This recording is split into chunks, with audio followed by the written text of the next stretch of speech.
And welcome in, everybody. We are live here from Williamsville South High School, normally home of the Billies, but today it is regular season week number 2 for your ECC Cats as they are hosting the Thaddeus Stevens Tech College Bulldogs. I am Tanner Saunders. I'll be your play-by-play voice. Pleased to be joined on color by Ryan Gallo, and we'll hear from him in just a moment. But first, taking a look at these Cats here, they are 1-0.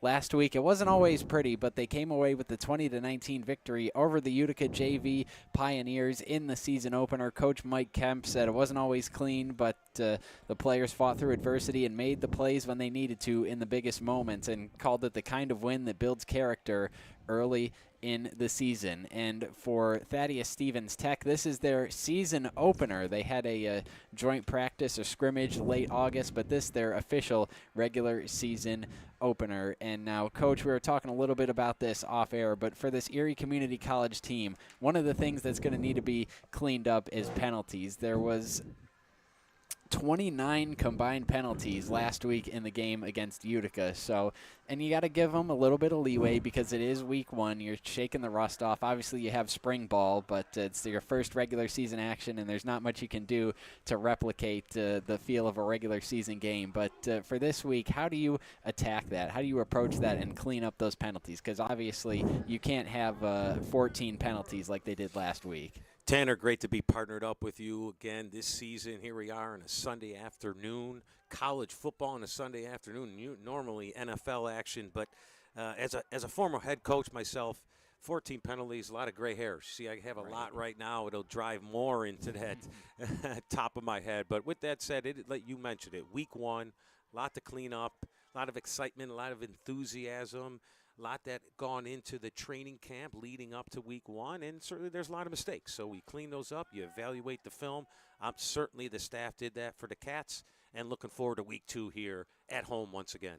Absolutely. There is some NFL action going on, and our beloved Buffalo Bills will be taking the field later tonight against the Baltimore Ravens as well. But right now, we're set up pretty nicely here. 64 degrees, partly cloudy here over Williamsville South High School. And as I mentioned, ECC coming off a 20-19 victory last week over the Utica JV Pioneers. Taking a look at previous matchups between these two teams here today. They met last year. The Cats came out victorious in that one, 21-16. As the score would indicate, fairly even matchup. ECC had 11 first downs to 12 for Stevens Tech. Stevens Tech had slightly more offense, outgaining them 211 to 194. ECC outgained them through the air 47-39, so not a lot of passing being done in that game. Both teams efficient running the ball. ECC 26 carries, 147 yards, and Stevens Tech had 172 yards on 41 carries. And we'll see the ECC defense on the field first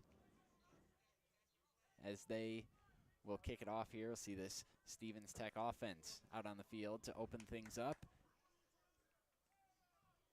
Gavin Carney setting up to boot this thing away, and he was the hero, one of the heroes last week as he nailed the game-winning field goal with 1:35 left in the fourth quarter. And now here we go, week 2, ECC against Thaddeus Stevens Tech. This one fielded around the 10-yard line. Now here comes the run back, and taken down as he gets past the 30-yard line is the return man. So we will see this Stevens Tech offense on the field here for the first time. And you talked about the Cats defense giving up 19 points last week in week 1 win.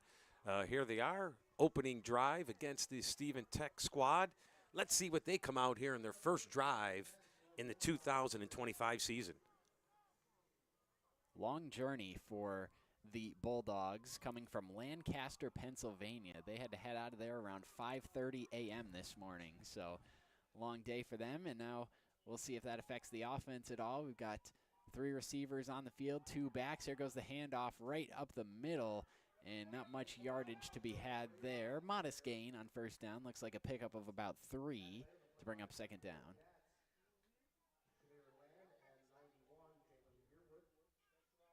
Jalen Yearwood, one of the defenders in there on the tackle for ECC.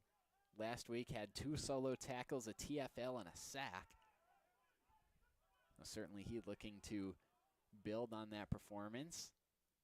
As same formation here on second down. Man motions out. He's going to catch it. No, he's not. He was targeted in the flat, but that one over his head. That was Alejandro Abreu, the intended target. And they were trying to set up that bubble screen to the left sideline there. Couldn't connect.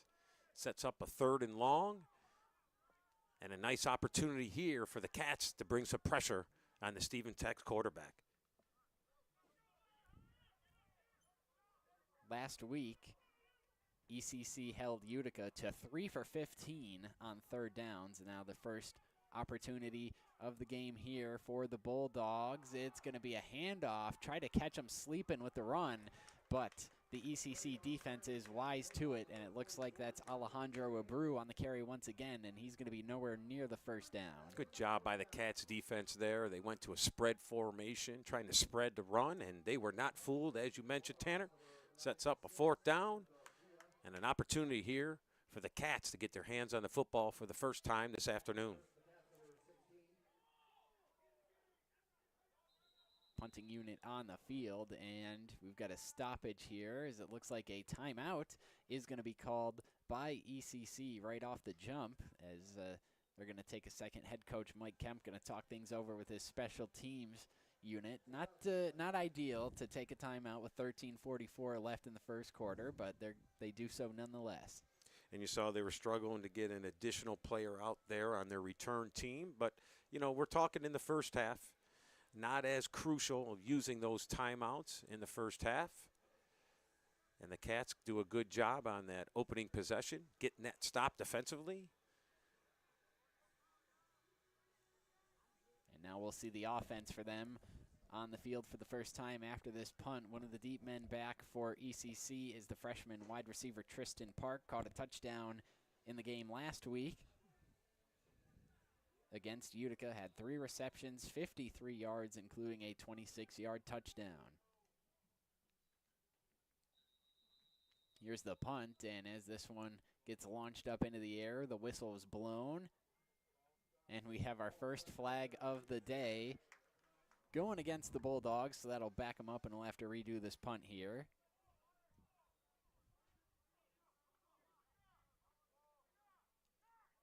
As we mentioned in the pregame there, 29 combined penalties in that game last week, 263 combined penalty yards. Both of those numbers were the most that ECC has seen in a single game over the past 2 seasons, so no shortage of laundry on the field last week, and certainly something they're going to want to clean up this week, as here's a short punt, and both deep men running up to field it, and there's a little bit of friendly fire, but luckily crisis averted there for ECC. They're able to maintain possession, and we'll see the offense starting off their own 36-yard line. And the Cats are led offensively by the most prolific quarterback, or one of the most prolific quarterbacks ever to come out of Western New York, Noah Willoughby. Great history at South Park.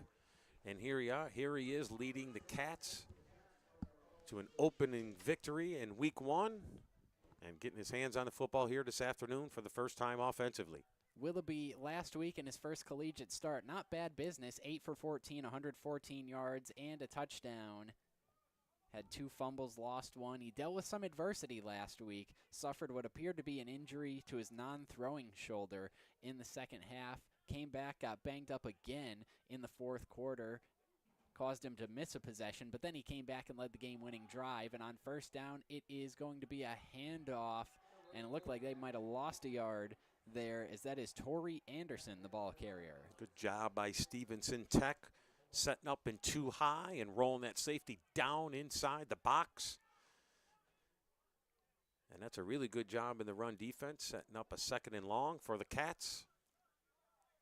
They gave him a yard on the play, 2nd down and 9. Last week, Anderson, 10 carries, 68 yards, including a long of 22, and he is the back here on 2nd down and 9. Here's the snap. Willoughby, play fake, looking to the flat. Now he throws it up the field. It is caught. And making his way toward the end zone is Jarrell Green, and Green is finally going to be strung out of bounds there around the 15-yard line, but there's the first big pass play of the day for the Cats. Willoughby to Jarrell Green. Green, the Park High School product, doing a great job slipping in right where the safety vacated, coming in and off the edge on the blitz. And Willoughby does a good job of buying time, delivering a strike, and a big play for the Cats as they are inside the red zone at the 15-yard line of Stevenson Tech. Inside the red zone now for the first time today are the Cats. 3 receivers, 1 back, being Anderson, 1 tight end.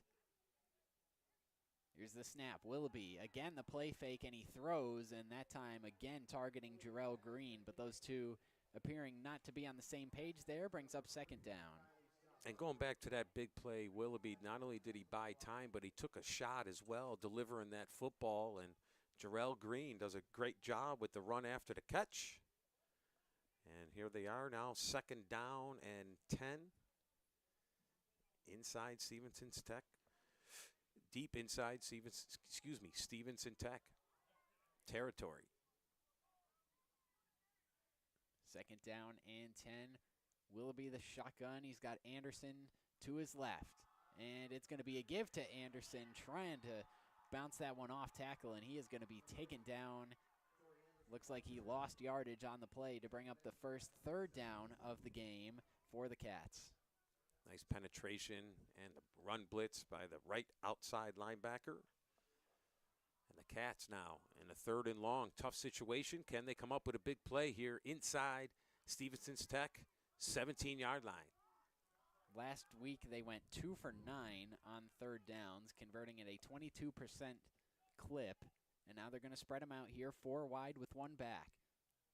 Willoughby takes the shotgun snap. He's going to roll to his right. Willoughby firing toward the end zone. That one is high and incomplete. And they tried to run a little sprint action to the right side, trying to hook him up underneath the safeties. And Willoughby, a little hot with that one, overshoots him and brings up a 4th down. He was looking for Troy Singleton Burnett, but that pass falls incomplete. So now bring out Gavin Carney, who, as I mentioned, hit the 41-yard field goal last week. That would be the game winner overall last week. He was 2 for 3 on field goals, 2 for 2 on PATs, and now he's got his first chance at it today. Snap spot, kick is up. It is good. So with 11 minutes, 20 seconds left in this first quarter, the Cats, thanks to a big passing play through the air, Noah Willoughby to Jarrell Green, able to put points on the board. They lead 3-0 here early.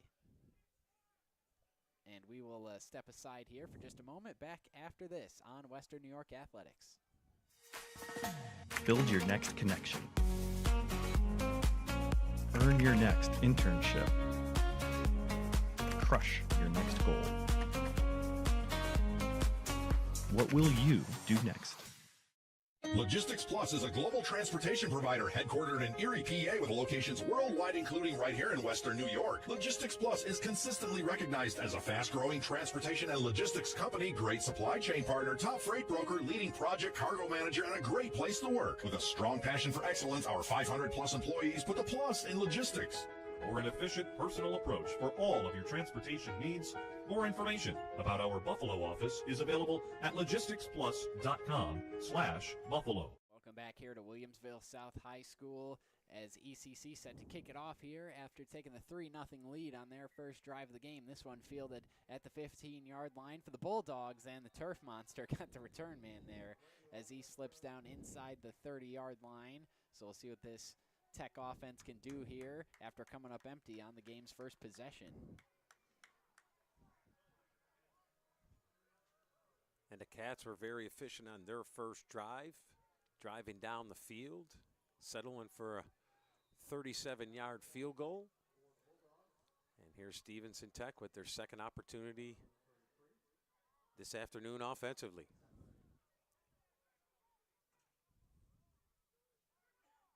And 2 receivers, one on either side of the formation. Here's the give, coming near side, up past the 30, and again slipping down there after a modest gain. That was Alejandro Abreu on the carry once again.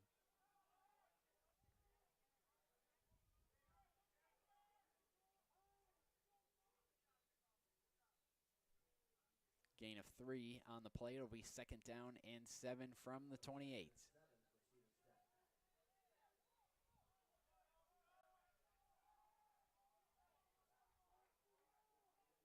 Same formation, and this ball is on the ground. The snap mishandled, and now here goes a mad dash for the ball. We'll see who has it.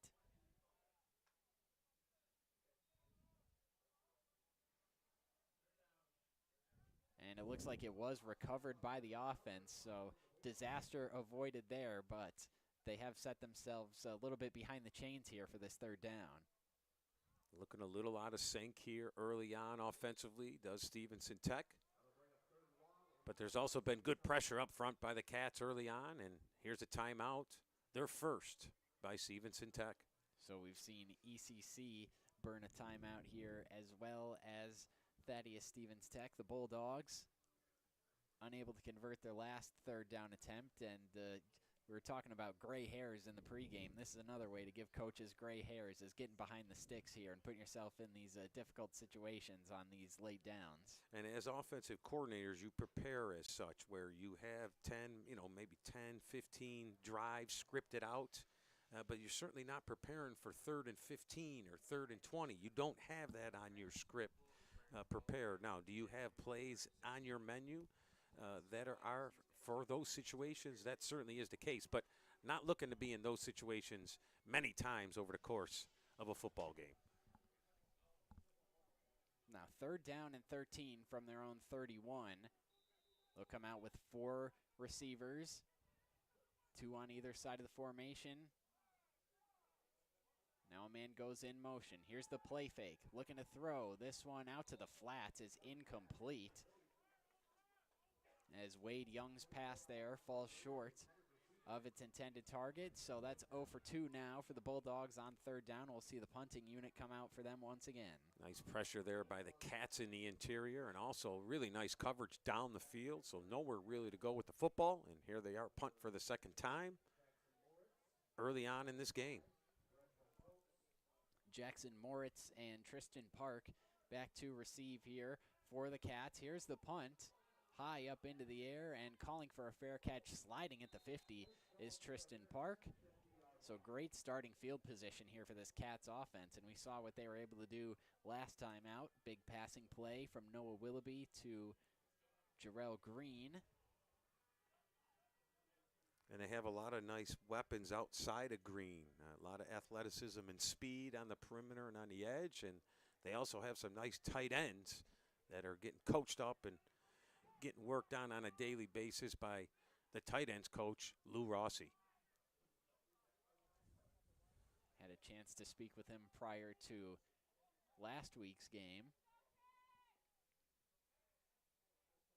Now 4 wide for the Cats. Willoughby, short drop. He's going to fire this one to the flat. It's caught by Anderson. Tried to get him behind a couple blockers there. Looks like Reginald Hoax was out there trying to block for him. Short gain for Anderson on 1st down.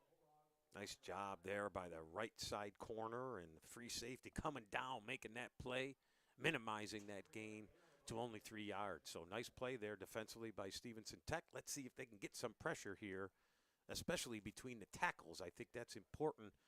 That's how they'll get to know Willoughby a little bit quicker. That's always what you hope for is a defensive line. If you can get that quarterback off his spot and get him moving. Here's Willoughby, pulls this one out and was looking to take off there and gets wrangled down at midfield. So that's going to bring up 3rd down and 10. Lost all the yardage that they gained on 1st down there. And Stevenson does a nice job playing in their base defense. They sat back, read that well. They saw Willoughby keep the football, and they close on that quickly. So here they are in 3rd and 10 from midfield. A big play for them early on defensively.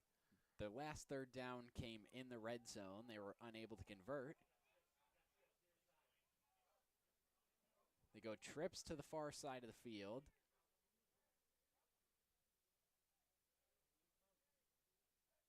Here's the snap. Willoughby, short drop, fires quick. It is caught, and trying to make a couple men miss and not able to get the 1st down. It's about a gain of 5.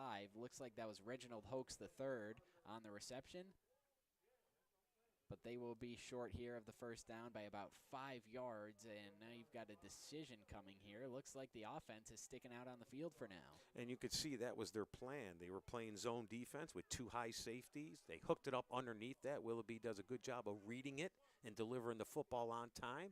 So here they are, 4th and 5. Big play here for both of these teams. This is their first fourth down attempt of the season. They did not have one last week, although last season they converted 44.7% of their fourth down attempts. Here's Willoughby, short drop. He fires this one out to the near side. Pass is caught, turning upfield. Got plenty for the first down there. It is Troy Singleton Burnett. First target of the day. Those two could not hook up, but the second time around, they moved the chains on fourth down. And a good pre-snap read there by Willoughby. He saw the cushion, and there's a nice hitch route there, hooking it up just beyond the chains and delivering that on time for a first down, and sustains this drive as they move inside the 35, just inside the 35-yard line of Stevenson Tech. Coach Mike Kemp, the aggressiveness pays off. Gets him a fresh set of down here in plus territory. Trips to the far side once again. Kylie Scott Harper isolated on the near side. Here's Willoughby. Fakes it, now throws it out to the flats on the far side. The pass is caught, and it looks like Singleton Burnett once again dancing. Or excuse me, that is Reginald Hoax III, I beg your pardon. And there's a flag on the field. Looks like there's a holding call on that wide receiver on the edge.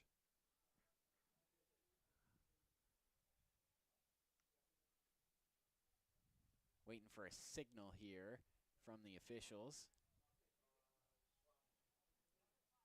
And now they're backing him up. It is indeed a hold against ECC. That's their first penalty of the game.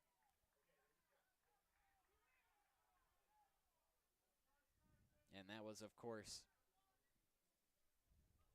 the problem last week as a team, 14 penalties for 119 yards. And that wipes away a modest gain on first down and puts them behind the sticks here as we get to redo the down.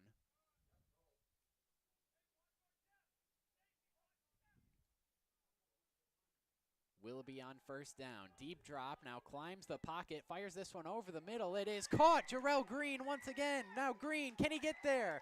You bet. Touchdown ECC. And there's Jarrell Green running down the middle of the field, up the seam. Willoughby on time, and a perfect strike for a big play. And the Cats looking to extend the lead to 10-0.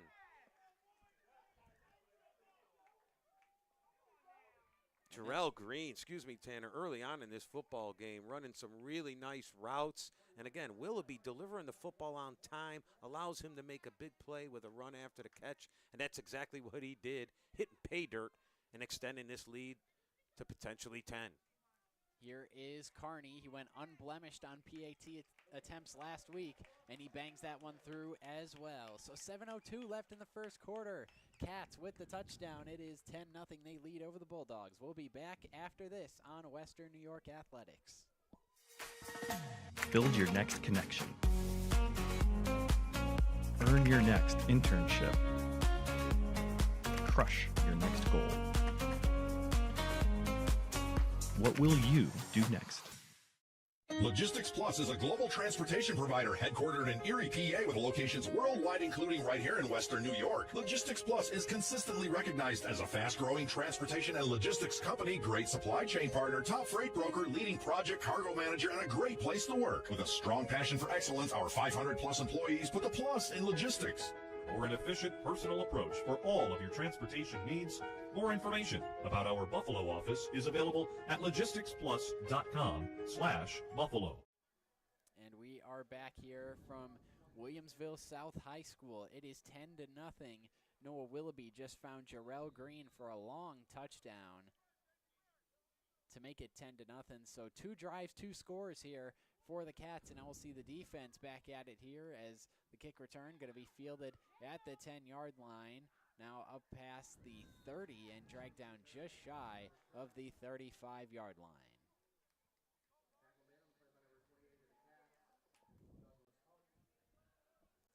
And you were talking, Tanner, early on about getting behind the chains and self-inflicting wounds with the flags, but it didn't affect Willoughby at all as he delivered another big play to his favorite target, Jarrell Green. And those two guys have connected for 2 big plays early on in this football game, and I can't imagine they're done. I believe they were at their own 43 there, so that would make it a 57-yard touchdown. see if the Stevens Tech offense has a response. Here's the first down play. It's thrown to the flat. Catch is made, and not much yardage to be had there. That one complete to Mekhi Newman.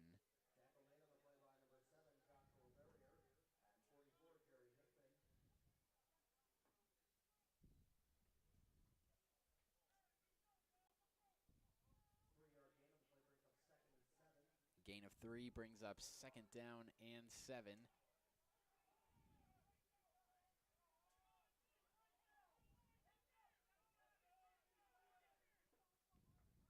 Quarterback Wade Young for Stevens Tech. He takes the snap. It's going to be a give to Mekhi Newman. He was able to slip through 1 tackle.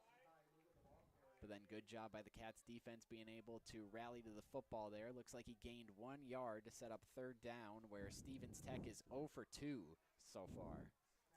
And it seems as if the Cats are not really threatened by the passing game or the speed of Stevenson Tech as they've continued to roll almost 9 guys in the box, really stuffing out that run and forcing them to throw the football. And here they are in a 3rd and long again. And this puts the favor in the Cats, where they can dictate defensively what they want to do. 3 receivers, 1 back, 1 tight end on this 3rd down. Here's Young looking. He's going to take a shot deep, and that one is incomplete, and here comes the laundry. And that's that's the first time this afternoon where Stevenson Tech threw the football down the field. Didn't connect as the receiver was a little bit over the top of the DB, and he grabbed him late. And it looks like that's going to go against the Cats.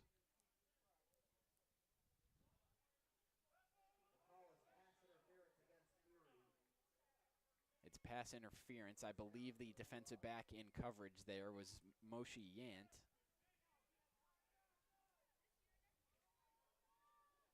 So that's the first down of the day for Stevens Tech, and it comes by way of penalty.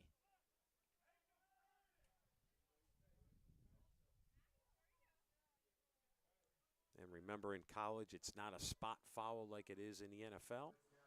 So 15 yards, and here they are. First time, like you said, in Cat territory.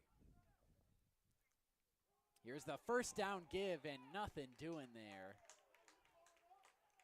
as Mekhi Newman was met immediately upon receiving that handoff. It looked like Sammy Ikegwanu, among others, were in there, and that's going to make it 2nd and long. Great penetration there by the defensive tackle, and a Steeler product from Lackawanna. He was part of that equation as well. So 2nd down and 14 from midfield. They go 4 receivers, 1 back. Here is Young. He's going to loft this one up and almost dropped it right in the bucket there. He was looking for David Ekpuru, the freshman wide receiver, and just a little too much on that one.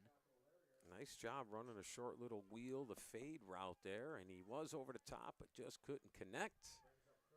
And now it brings up 3rd and 14 here from just beyond midfield. That's an impressive throw by Wade Young. They went single high, and he put it right in between the corner and the safety there, just put a little too much distance on it. You take a little bit off that, and that's a big play, but that's still a pretty high-level throw there from Young. Now 3rd down. Here's the snap. Penalty flies, and Young gets enveloped and taken down. And guess who? Once again, it's Sammy Ikegwanu. Looked like Jalen Yearwood was in there as well. Let's check the penalty. And it looks like they jumped off sides, because if it was a false start, the play would not have taken place. Let's see what the officials sort out here.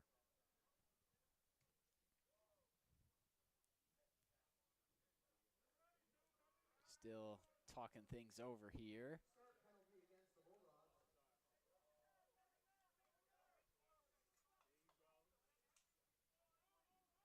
It was a penalty against Stevens Tech. Some type of infraction there. They declined the penalty, and it result of the play stands. It's 4th down. Moritz and Park back to receive. Here's the punt, high in the air, end over end, and it's going to be fielded at the 20-yard line, and calling for fair catch is Jackson Moritz. So we've seen 2 drives, 2 scores here for the ECC offense. Can they make it 3 for 3 with 4:18 left in the first quarter? Their first drive, they were able to get down into the red zone. Gavin Carney booted through a 37-yard field goal to make it 3-0. And then the last drive, Jarrell Green and Noah Willoughby hooked up for a 57-yard score to make it 10-0. And any of their big plays offensively has come via the air. They've struggled running the football, but that has not deterred them from driving the football down the field and putting points up on the board in both of their offensive opportunities so far. 4 wide here on first down. Willoughby in the shotgun. The running back is Cameron Warburton. He had a very solid outing last week in the win over the Utica JV Pioneers. Man comes in motion across the formation. Willoughby gonna throw, dumps this one out to the flat. It's caught by Tristan Park, and he gets promptly taken down there by Ryder Kyle, the sophomore safety, to make it 2nd down and short. And you saw they brought him across the formation and dragged him into the flats for a quick out, and there he was. You're right, Kyler was there immediately, delivering a good blow and making that a short gain. Now 2nd down and 8 from their own 22. Actually, they go trips to the far side of the field now. Warburton in the backfield with Willoughby. Here's Willoughby, 3-step drop. Now he's going to heave this one. His man has a step in. He put that one too far out in front of him. Looking for Reginald Hoax III, the intended target there, but too much air underneath that one for Willoughby. Brings up 3rd down. And he ran a good route as he was over the top of him, but Willoughby just a little bit too strong on that throw. And now they're forced with a 3rd and long, backed up against their own end zone.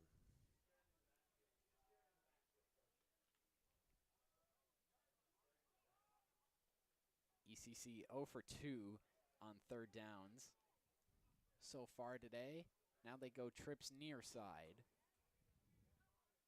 Willoughby in the shotgun. Here's the snap. He's going to fire this one quick. It's caught by Tristan Park, and he gets away from 2 would-be tacklers and turns this play into a 1st down, and there's a block that brings Tristan Park. He is going to take it the distance. 78 yards. 78 yards. It looked like it was going to be stopped short of the 1st down. He ran through 2 tacklers and all the way to the house, and another explosive play for the Cats in the passing game. Willoughby, his 2nd of the afternoon. Not to put a damper on the celebration here, but Willoughby is doubled over in pain down on the field around the 40-yard line. So he delivered the ball. Tristan Park did the rest, but Willoughby paid the price on that play as he is down. We saw him get banged up a few times last week. As I mentioned, in that 2nd half, it appeared at one point he suffered an injury to his non-throwing shoulder. And then later in the game, after that, in the 4th quarter, on a 3rd down where he was trying to scramble, he got sandwiched in between 3 Pioneer defenders, had to come out of the game, missed a possession.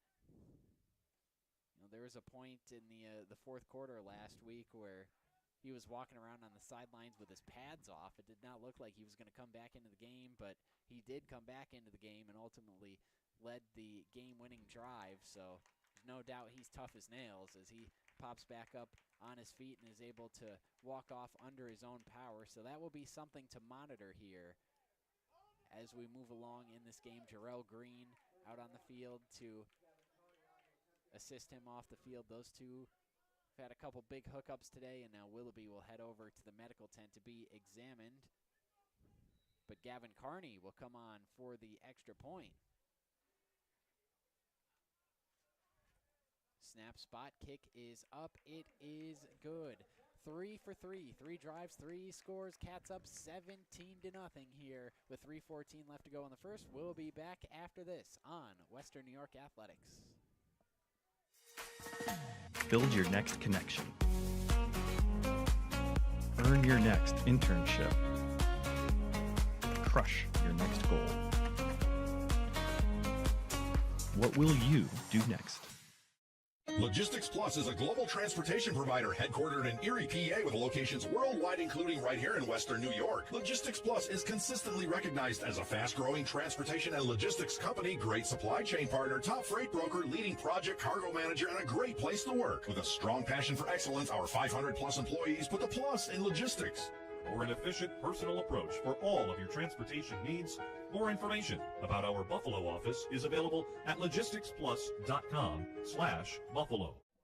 We are back here from Williamsville South High School. It is 17-0 Cats all over the Bulldogs here to open up this game. 3 drives, 3 scores. If you're just joining us, Noah Willoughby hit Tristan Park for a 78-yard score. So that's Tristan Park's second touchdown in as many games. Now we'll see if Stevens Tech has a response here, as the return man going to be taken out around the 36-yard line. That last drive, I would say, for Stevens Tech, probably their best of the game. We saw them take a couple shots downfield, were unable to connect. They did get their first down of the game by way of penalty. We'll see if they can build on that here in this drive.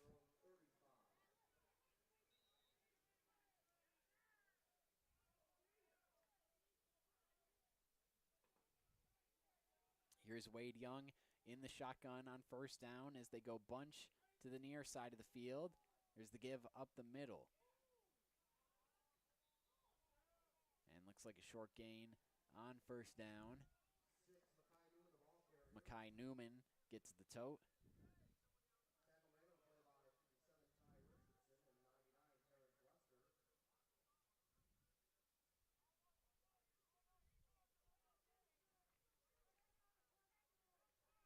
And now 2nd down and 6. Ball on their own 39. Young in the shotgun. They go bunch to the far side of the field right now, and the give is to Newman running behind that bunch set there, and he's going to pick up a few there to make it a much more manageable 3rd down, where Stevens Tech has not been the most efficient today. 1 for 4 on 3rd down, and their one conversion came by way of penalty. They did a solid job there of sealing the edge and being able to work upfield for a few more yards, so that sets up a 3rd and short. Their first one of those this afternoon. They've been in, like you said, 4 of them, and they've been in 3rd and long. But this one 3rd and short, let's see what they come up with. Here's Wade Young, 4 receivers in the pattern. He's going to fire that one. It's intercepted. Joshua Larriere, and then he lost the ball. Looked like he was down, though, by the time he lost it.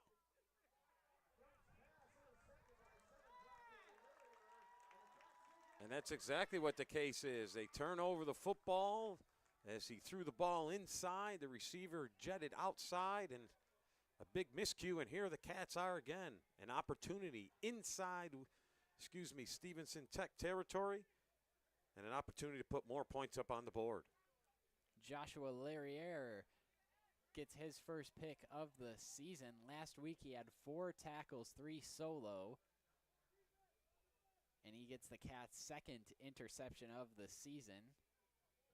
Last week, Romeo Kidd had one, and now Larriere opens his account in that department, and we see the offense back out on the field, and Willoughby is out there. Got shaken up on the touchdown pass to Tristan Park, but good to see that he's no worse for wear, and he's back in there, and he's going to come out slinging on first down. He's going to let it fly, looking deep, and that one is underthrown, incomplete, but the flag comes out. And he was definitely grabbing him up the sidelines as he was working over the top of the DB. And again, Willoughby throwing the football down the field and showing no ill effects after that last drive, and taking a couple hits so far this afternoon. But going back to the last interception, really good job so far in this first quarter by the Cats secondary. Coach Frank Payne, he's the DB's coach. He's done a nice job of making sure they are lined up properly and knowing their responsibility and assignments. And they come up with a turnover there. And this allows the Cats, once again, with an opportunity inside Stevenson's Tech territory. And the way they've been, Tanner, so explosive in the passing game, I can't imagine that's not being dialed up once again. So it was offsetting penalties. They had unsportsmanlike, I believe, against Erie, and then the pass interference down the field against Stevens Tech. So penalty is, or they offset, and it is going to be first down.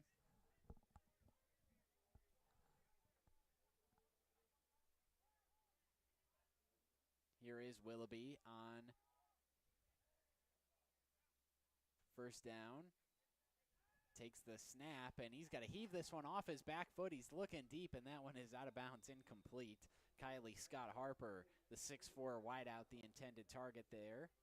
It looked like getting a little heat there on Willoughby. And they went cover 0, so man across the board and brought everybody. And certainly that forced Willoughby to deliver the football a little bit sooner than he had hoped to. Second down and 10.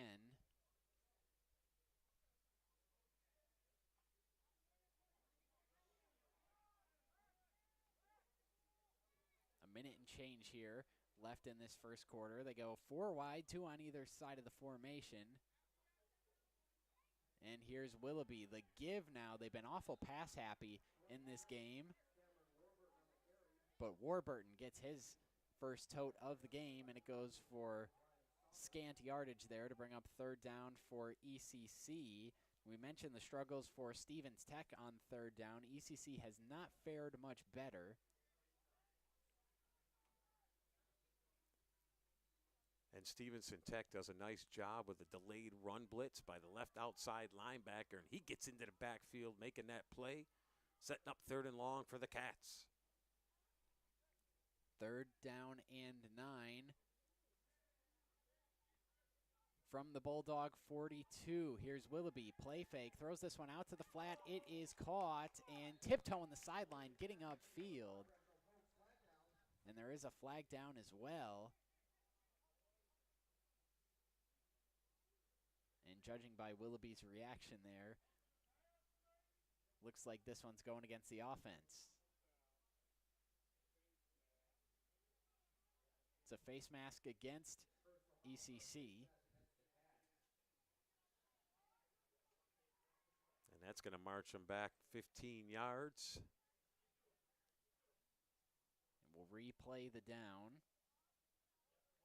It's their third penalty on the day. Unofficially, I try my best to keep track of these things. And we mentioned the struggles on third down for Stevens Tech in this game. 1 for 4. Cats not faring much better as they're 0 for 2.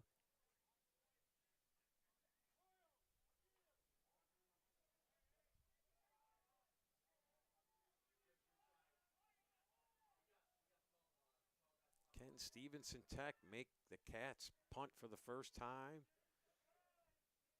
today? Third down and long. Willoughby stepping up, evading the rush. He's going to twirl it back to the near side of the field. Now throwing on the move. That one is incomplete.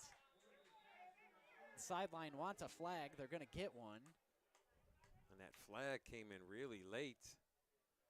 And Willoughby does a nice job of eluding the pressure and extending that play and forcing that penalty against Stevenson Tech. So that could bring up an automatic first down.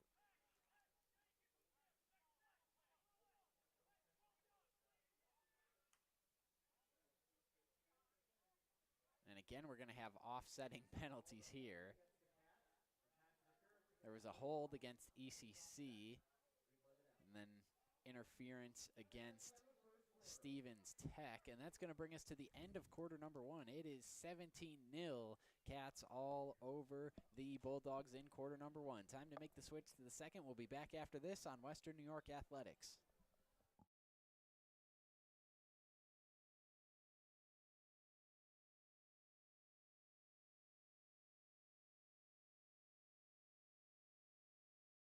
After an accident, life can be scary, stressful, tricky. You need Richmond Bona to help navigate the process, because getting a life-changing settlement can not only take time, it can take an emotional toll. The team at Richmond Bona provides high levels of support through all the ins and outs, so you get the settlement you need and a new beginning you deserve. When the unexpected happens, expect Richmond Vona. Wing nuts. You still got to go. Have you guys tried Room 40 yet? Looking for the perfect spot to throw your next party? Say hello to Room 40, our private event space at both Wingnuts locations. Maybe you got a birthday, a graduation, anniversary, business event, rehearsal dinner, or even a sports banquet. From intimate get-togethers to rowdy celebrations, Room 40 is built to handle it all and fits up to 60 guests. With custom food and drink packages, flexible setups, legendary Wingnuts hospitality, and all the wings you can handle. If you're planning a celebration or get-together in Buffalo, this is where the party's at. Local vibes, zero stress, all fun. Book Room 40 today and throw a party Buffalo won't forget. Hit the link in our bio or visit Wingnuts Buffalo. I guess not the end of the first quarter. We got 6 seconds left, so we'll get this last play in here. It's 3rd down and 24 from the Cats' 43-yard line. 4 receivers, 2 on either side of the formation. Willoughby takes the snap, 3-step drop. Now climbing the pocket. Willoughby just going to take what he has short, and he'll get back some of the lost penalty yardage, but nowhere near the first down. They didn't even get back to the original line of scrimmage. So now that brings up the end of the first quarter and a 4th down, and we'll see the punting unit for the Cats on the field for the first time, as you alluded to earlier, Coach. The first time this afternoon. Let's see what this punting unit looks like. They certainly have a good kicking game with their field goal department. But as they'll switch ends here, we'll take a quick timeout here as well here on Western New York Athletics. Build your next connection. Earn your next internship. Crush your next goal. What will you do next? Logistics Plus is a global transportation provider headquartered in Erie, PA, with locations worldwide, including right here in Western New York. Logistics Plus is consistently recognized as a fast-growing transportation and logistics company, great supply chain partner, top freight broker, leading project cargo manager, and a great place to work. With a strong passion for excellence, our 500-plus employees put the plus in logistics. For an efficient, personal approach for all of your transportation needs, more information about our Buffalo office is available at logisticsplus.com/Buffalo. Back here from Williamsville South High School to open up the second quarter. We're seeing the punting unit on the field for the first time this game for the Cats. Last week, Gavin Carney, 4 punts, 120 yards, or 30 yards a pop. He'll let one fly for the first time here today. And a nice kick there. It's going to be fielded and returned, coming up past the 20, ducking out of bounds right at the 20-yard line. That is Cameron Harwick. Nice kick there. Great hang time. Usually you don't teach your team to field that ball or that punt inside the 10-yard line, but Stevenson Tech did. Nice return. And here they are with their 4th opportunity this afternoon offensively.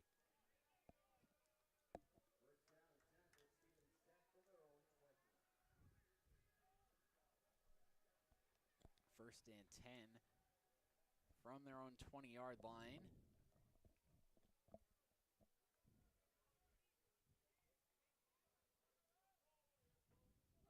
Wade Young, the freshman, in the shotgun. 4 receivers in the pattern. Sends one in motion to make it trips to the far side. Here's Young. The give on first down and swallowed up there. Delshawn Taylor, number 00 was in there. Ike Guanu as well. And they're very high on that defensive line with those 2 manning the middle, and they make their presence felt to force a 4-yard loss on that first down play. And what a luxury to have, not only with those guys up front, but what they're doing defensively, stopping the run, and only had 5 guys in the box there. So nice job there defensively by the Cats, setting up a 2nd and long. And they go same formation here, 4 receivers in the pattern. Here's the snap. Young, short drop. Now he's going to try and drift to his left there, and he gets pile driven into the ground. Excellent coverage there by the DBs in the secondary, and forces him to come off his first read, and he didn't have time to do that. He's hitting them out. And a big play there by the Cats defensively, setting up a 3rd and forever. Amir Williams, number 51, was one of the Cats in there to to deliver that bone-crushing hit, and now it's going to be 3rd down and 21. Stevens Tech 1 for 4 on 3rd downs today, and their one conversion came by way of penalty. And you got to be careful here, especially when you're in the gun with a snap over your head or anything close to that when you're backed up against the end zone like they are. 3rd down, and they just made it that much harder on themselves. Delay of game going against the Bulldogs here. That's their 4th penalty of the day. We're even in that department, 4 penalties apiece. Now it looks like, just based on the personnel grouping, they may be just content running this thing here. No, they're going to throw. Here's Young. Looks like he got hit there, and it is caught in the end zone for the touchdown. It's a thick pick. Delshawn Taylor. You don't see that too often where his arm got slung back, ball came out, there they are to pick it up, and it's a quick pick 6 there for the Cats. So make it 23-0.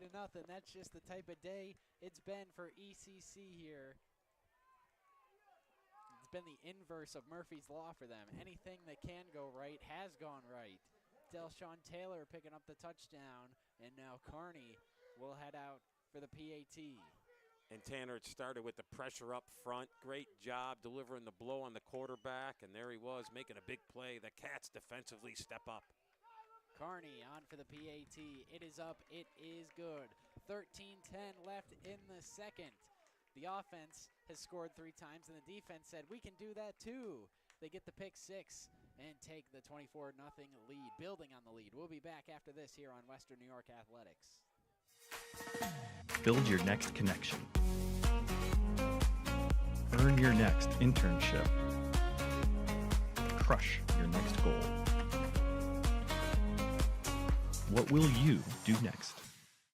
Logistics Plus is a global transportation provider headquartered in Erie, PA with locations worldwide, including right here in Western New York. Logistics Plus is consistently recognized as a fast-growing transportation and logistics company, great supply chain partner, top freight broker, leading project cargo manager, and a great place to work. With a strong passion for excellence, our 500-plus employees put the plus in logistics. For an efficient, personal approach for all of your transportation needs, more information about our Buffalo office is available at logisticsplus.com/Buffalo. Welcome back here to Williamsville South High School, where the Cats have been in command all day long here. They lead. Thaddeus Stevens Tech, the Bulldogs, 24-0 on the last possession. The big man, Delshawn Taylor, with a pick 6.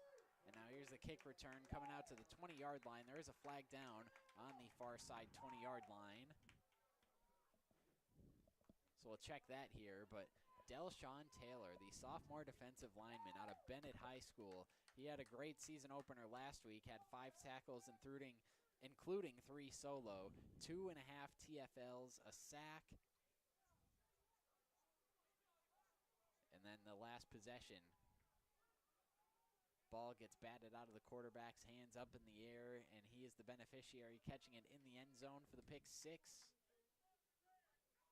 Making it 24-0, and there is a face mask on the kick return against ECC, so that'll give the Bulldog offense a little bit of a boost here.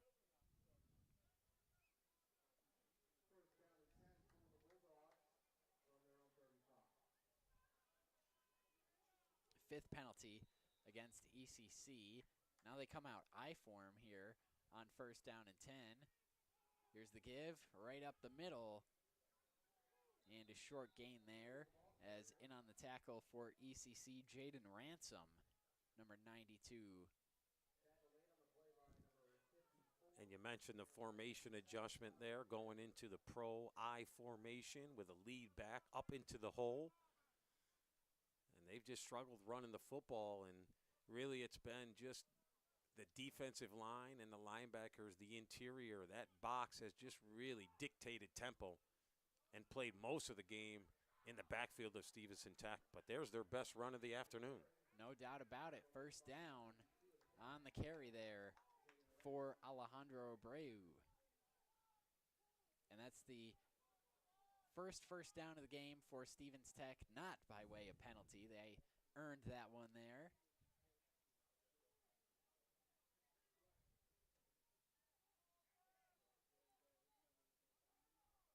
First down and 10, as long as it's working for you, why switch it up? They stick in the I form. There's a give to Abreu, and he slips through a couple tacklers there, would-be tacklers, behind the line of scrimmage, and is able to turn what could have been a loss into a plus there, gain of about 2. And it's allowing them to get up into the hole a little bit quicker. As I mentioned, a lead blocker as well. And this is the second time they're inside Cat territory, just crossing midfield. Can they sustain this drive and find a way to get some points up on the board? Second down and 7, they say, from the 48. Hand off to the up back, and that is not going anywhere. And they weren't fooled on that. They had a double A blitz through both of those gaps. The fullback had no chance, so here they are, 3rd and long.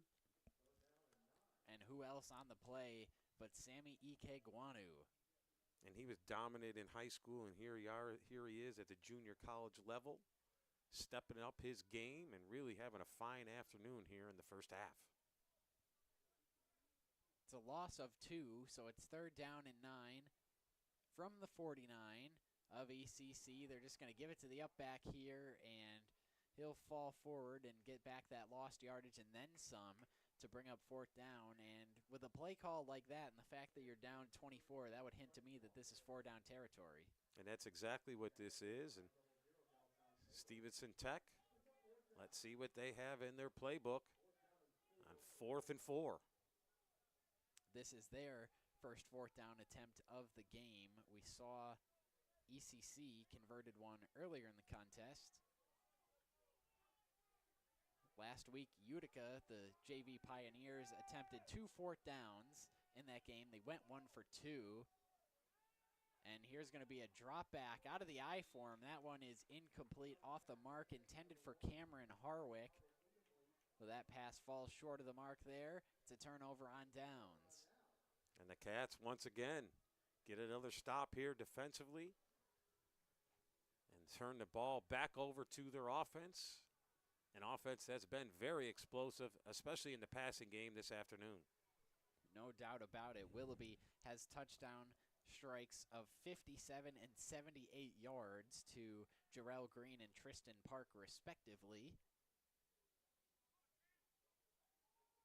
And give credit to those guys as well. The passing yards are going to look good in Willoughby's box score, but good job by those two being able to run after catch and make those plays happen. Here goes Willoughby. He's going to let this one fly. It is incomplete.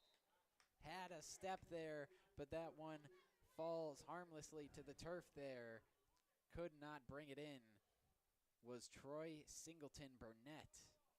And one of the first times this afternoon where Willoughby had a nice clean pocket. He was able to rotate his shoulder and his hip through that ball. He threw a perfect ball, and he just couldn't reel it in. But it was a great ball from that distance, and it's much different when you got a nice clean pocket and you can stay mechanically sound.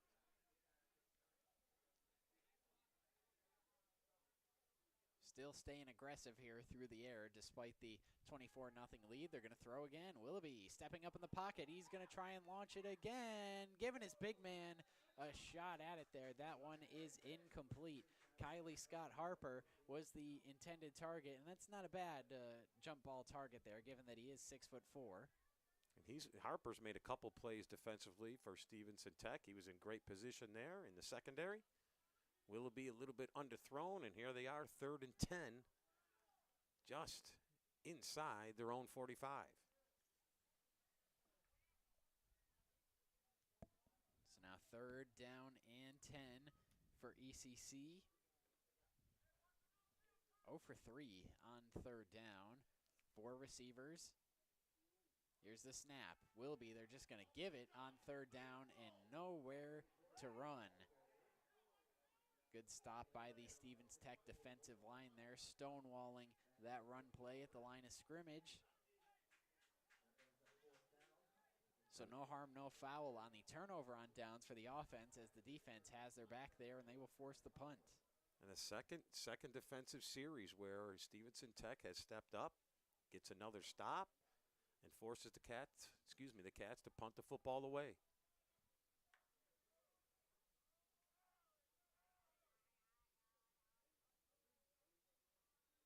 Here's Carney.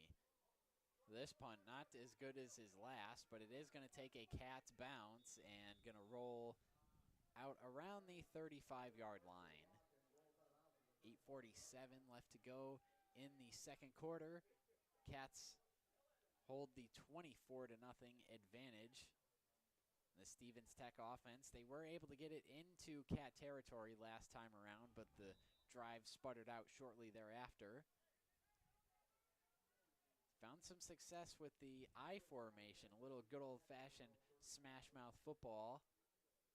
But overall, a big reason why ECC is leading this game 24-0 right now is they have controlled those trenches. Especially on the defensive side of the ball. First down, here's a handoff, and Alejandro Abreu tries to bounce this one outside, working the left side of that offensive line. And they just can't get any displacement or movement with their offensive line, and it's forcing their backs to have to run parallel to the line of scrimmage or taking a pop before they get up in the hole, and it's making it very challenging in the running game. And they're not really explosive in the passing game, so it poses a tough dilemma right now for Stevenson Tech.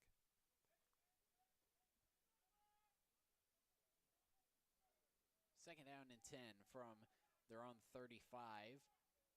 They go with the bunch formation to the near side of the field. Here is the give. Now able to get to the edge and turn this one upfield, and taking a hit there along the sideline. That was Dorian Smith, the ball carrier, to set up a manageable third down. Good job by the bunch formation, getting a little bit of seal there, and he did get to the edge. One of the few times they've been able to get to the perimeter and the edge and turn the corner. So here they are, 3rd and short. Let's see if they can execute here and get a first down to sustain this drive. They have had some success with those bunch formations, being able to seal the edge in the run game. So maybe that's something they lean on more here in this game. They're going to stick with it on third down, running up the middle. This is Dorian Smith, and Smith gets hammered right at the first down marker. We'll see where they spot it. And we've got a penalty on the play as well, so we'll check that. Regardless of the penalty, good hard run by that young man, and let's see what the officials sort out here.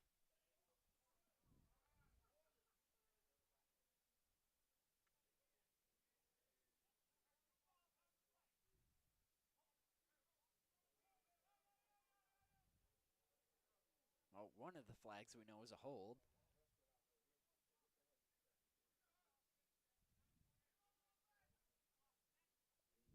Offsetting penalties, you had the hold against Stevens Tech and a face mask against ECC. So offsetting penalties, we've seen that a few times here. 3 to be specific, 3 times this afternoon where we've seen offsetting penalties. And at the professional level, the personal foul would take precedent on that. So that would have allowed Stevenson Tech to afford them a first down, but here they are, 3rd and short once again. And it's going to be a keeper, design keeper for Wade Young. He lowers the shoulder, lunges forward, and that second effort, it looks like, is going to get him the first down. And that's exactly what they went with. Bunch right, QB sweep right, and he lowers his shoulder for a first down. Only the 3rd one this afternoon for Stevenson Tech.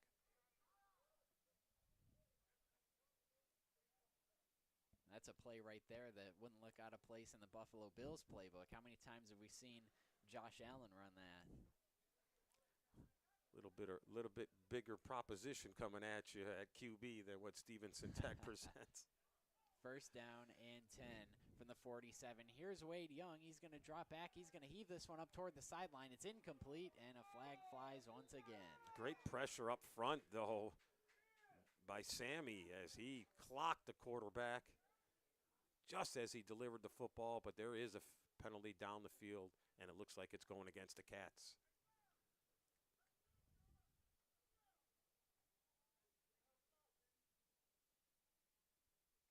And indeed, it's going to be pass interference against ECC. According to my unofficial stat keeping, that's the 7th penalty on the day against them, and that'll give Stevens Tech the first down. Their second by penalty. Man in motion to the left side of the offensive formation. Here's the give, and Ike Guanu throws the running back to the ground there to make it second down and long. Once again, that was Dorian Smith, the ball carrier. And he's just living in the backfield of Stevenson Tech. Again, just a great afternoon so far here in the first half. And they're going to have to find a way to block him, whether they adjust to a double team or whatever that may be, or hedge him in some way, but they need to keep him out of the backfield. He's causing havoc. They're very excited about him.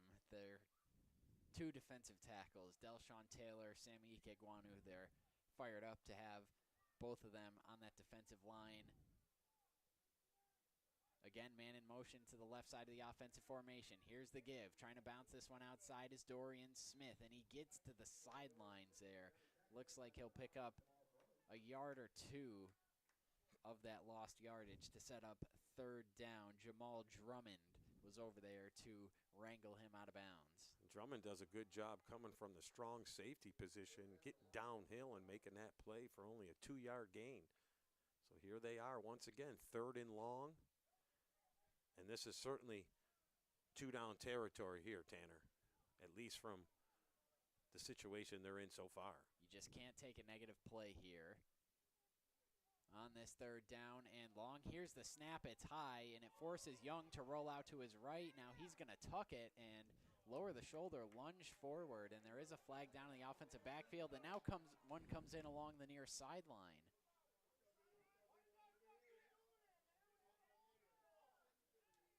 And you're going to see the 4th time this afternoon with offsetting calls, and that was a late hit by the Cats. Something they did not need to do there, as that play was coming back regardless. We saw a play like that in last week's game where they were penalized for a late hit along the sideline to the quarterback. So there you go. We got offsetting penalties, and we'll replay the down. And Tanner, when you talk, from a coaching staff, or when the coaches get into the locker room after the game, we have to be more disciplined in that regard, right? When you face stiffer competition, or where you get in later into the season, we can't afford those types of penalties. Now it's 3rd down. Here is Young, takes the shotgun snap. He throws. He's got a man streaking down the sideline, and it is incomplete. Had a step on, I believe, Larriere there, the defensive back, but that ball just a little bit underthrown, and working back to the football, Samir Smith was unable to make a play on it. And he ran a really nice route, and he was over the top by a couple steps, but the ball was slightly underthrown, and here they are, 4th and long, and they're going to have to punt the football away for the 5th time this afternoon. And they fall to 2 for 8 on 3rd down. I was surprised, frankly, we didn't see a penalty there. That's like a cheat code if you're a wide receiver. If there's a deep ball and the pass is underthrown and you work your way back toward the ball through the defensive back, that's normally called pass interference 99 times out of 100. Here's a punt that goes skying high into the air. Everyone lets it go, and it dies inside the 20-yard line. And we will step aside here. 3:50 left. We'll see ECC offense on the field after this on Western New York Athletics. Build your next connection. Earn your next internship. Crush your next goal. What will you do next?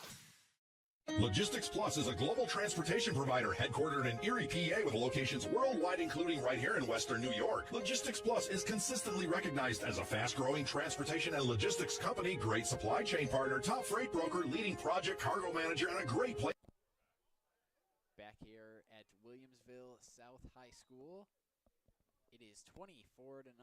The ECC Cats leading the Stevens Tech Bulldogs as Willoughby play fakes and throws this one out to the far side of the field. It was caught, and then the ball was jarred loose. I believe that was Tristan Park there. Had a 78-yard receiving touchdown earlier in this game, but he might have just given a gift here to the Bulldogs.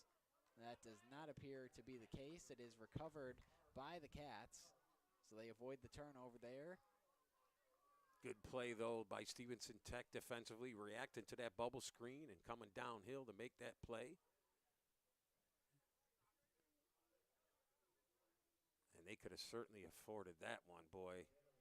But let's see if they can make another play defensively and try to turn them over and get back in this game before halftime. Second down and 10 for receivers. Here's Willoughby with the give right up the middle and falling past the 20-yard line. Looks like that is Torrey Anderson on the carry to set up a third down and long.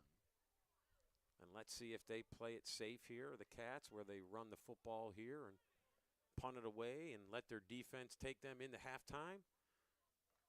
Or do they let it go and take a shot with Willoughby, because they haven't been afraid to do that all first half. The go four wide here, trips to the near side of the field on the left side of the offensive formation. Flag comes down, and it looks like they're going to be backed up behind the sticks here with a false start coming their way.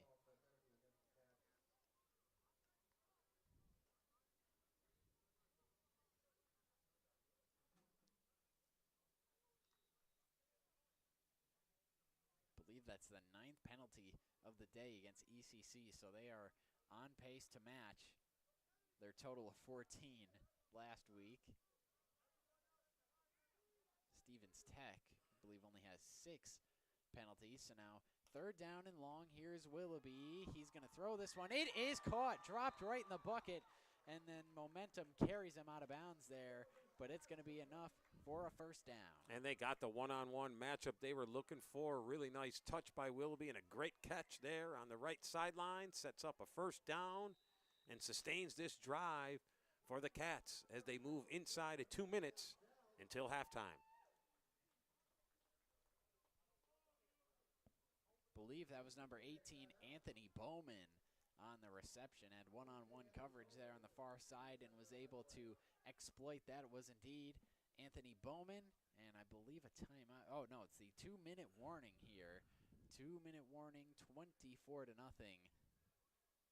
The lead for ECC, and they've just been able to get pretty much anything they want through the air. Anthony Bowman making the catch there last week. Only had 1 reception for 11 yards.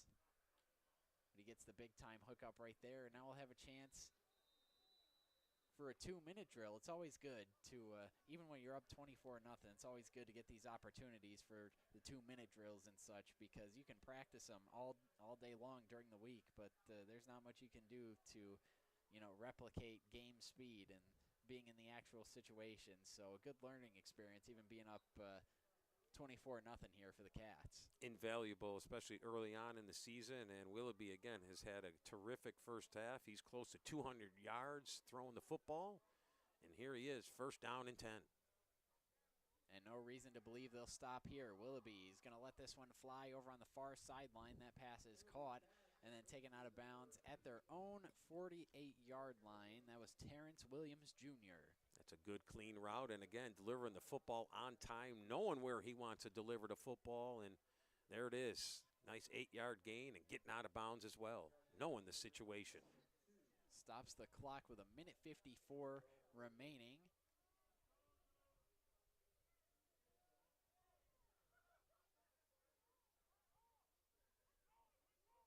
And they come trips near side for this second down and short.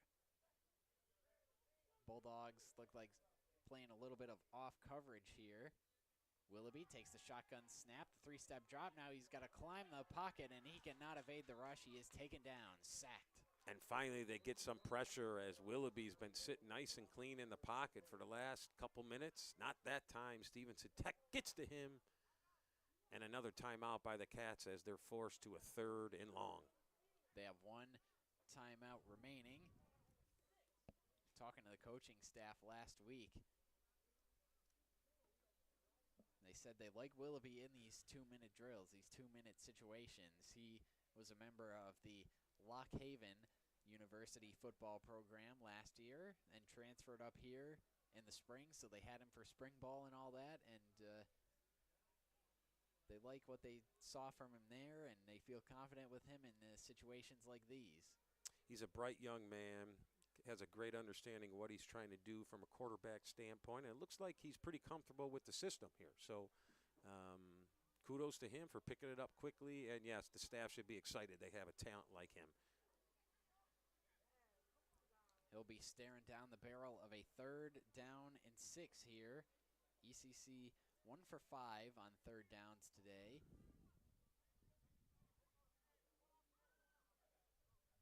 Willoughby pointing something out in the defense there.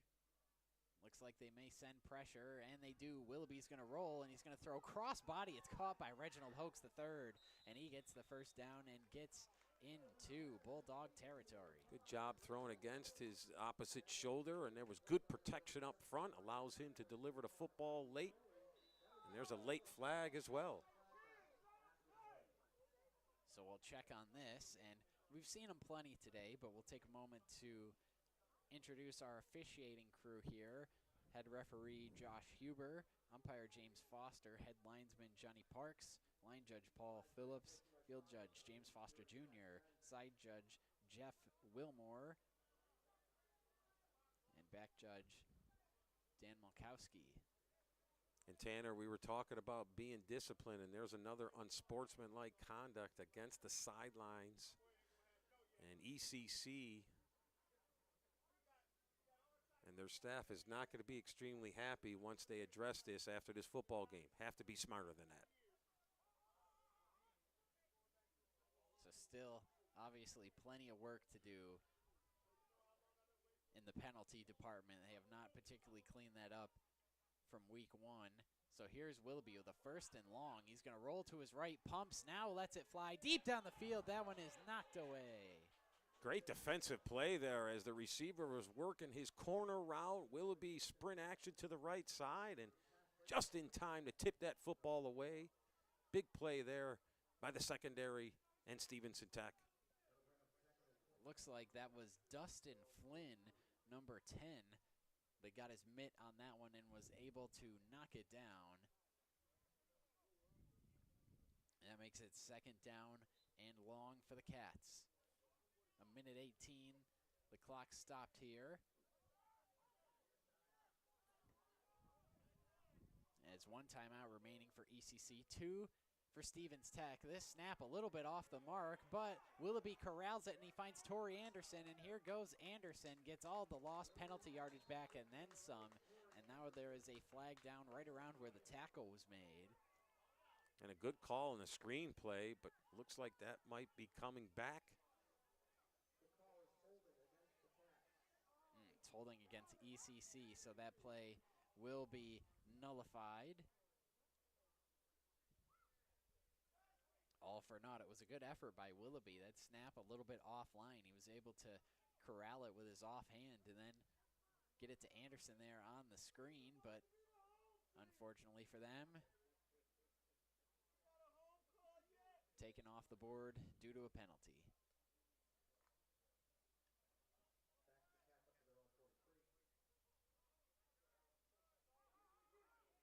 That makes it about a 2nd down and 25 from their own 43. 4 receivers out in the pattern. Looks like Bowman isolated near side. Here's the snap. Willoughby dancing around back there, trying to evade the rush, and he gets sacked back to the 45-yard line. And Tanner, that's what we call a coverage sack. Just good coverage down the field. Willoughby didn't have anywhere to go with the football, and finally the pressure got to him. And another sack there by Stevenson Tech, their third of the afternoon.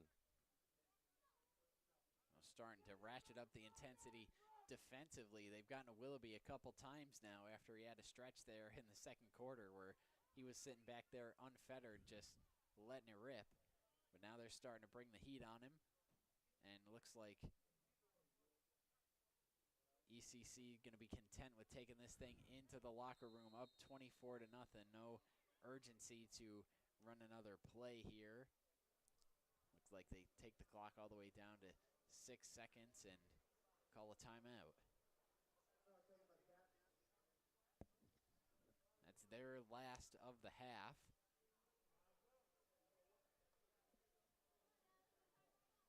And we'll see what they do here. If I was Coach Mike Kemp, I'd probably be just content to take a knee and go into halftime, do right? that, call a draw play, and see what happens. Maybe, who knows, you break something off, but I wouldn't want to put Willoughby in harm's way at this point of the day he's had. We saw him get banged up earlier on the 78-yard touchdown to Tristan Park, but was able to come back into the game. The offense going to head out there as it's 3rd down and 23, 6 seconds left. They're on their own side of the field here. It's been a very solid first half for the Cats, penalties aside, of course.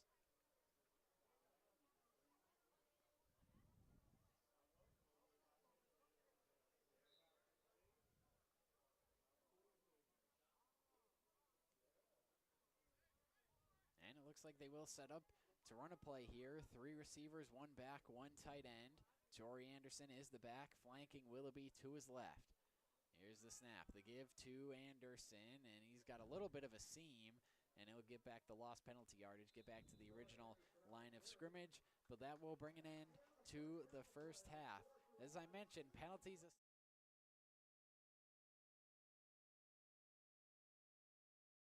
Community College Cats, they dominated that first half. They lead 24-0 over the visiting Thaddeus Stevens Tech Bulldogs. We'll step aside here and take a little break, and when we come back, we'll recap that first half and get you set for the second half here as you're watching some junior college football here. The Erie Community College Cats and the Thaddeus Stevens Tech Bulldogs here on Western New York Athletics. Wing nuts. You still got to go. Have you guys tried Room 40 yet? Looking for the perfect spot to throw your next party? Say hello to Room 40, our private event space at both.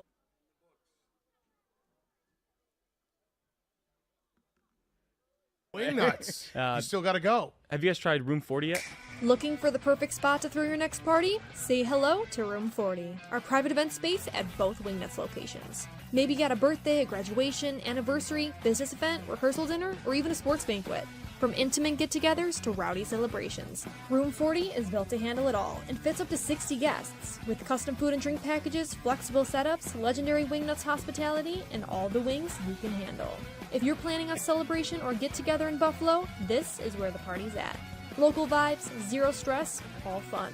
Book Room 40 today and throw a party Buffalo won't forget. Hit the link in our bio or visit wingnutsbuffalo.com/room40 to book now. All right, well, I'll go if you go to Wingnuts. Deal.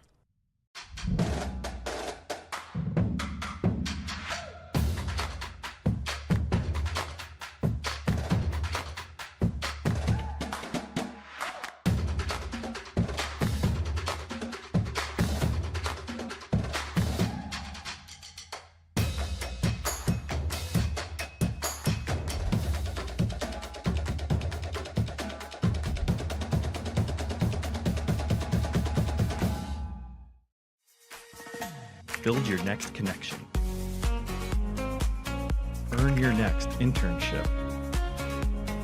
Crush your next goal. What will you do next? Look, Patriot account is not going to close itself. Looks like you're going to be here late again. I need this by morning. Oh no, not again. My son has a football game tonight. WNYAthletics.com. You can link me later. WNYAthletics, your home for high school sports. Yes. 300 Level Media is a locally owned and operated, multi-purpose media company right here in Western New York. You'll find us everywhere, covering the Bills, Sabres, Buttes, Bisons, Big Four basketball, local college sports, and much more. Our staff offers a variety of media services, from video production, live event coverage, audio broadcasts, professional voiceovers, camera operation, and videography. Visit www.300levelmedia.com or give us a call at 716-427-2600. This is 300 Level Media. Logistics Plus is a global transportation provider headquartered in Erie, PA with locations worldwide, including right here in Western New York. Logistics Plus is consistently recognized as a fast-growing transportation and logistics company, great supply chain partner, top freight broker, leading project cargo manager, and a great place to work. With a strong passion for excellence, our 500-plus employees put the plus in logistics. For an efficient, personal approach for all of your transportation needs, more information about our Buffalo office is available at logisticsplus.com/Buffalo.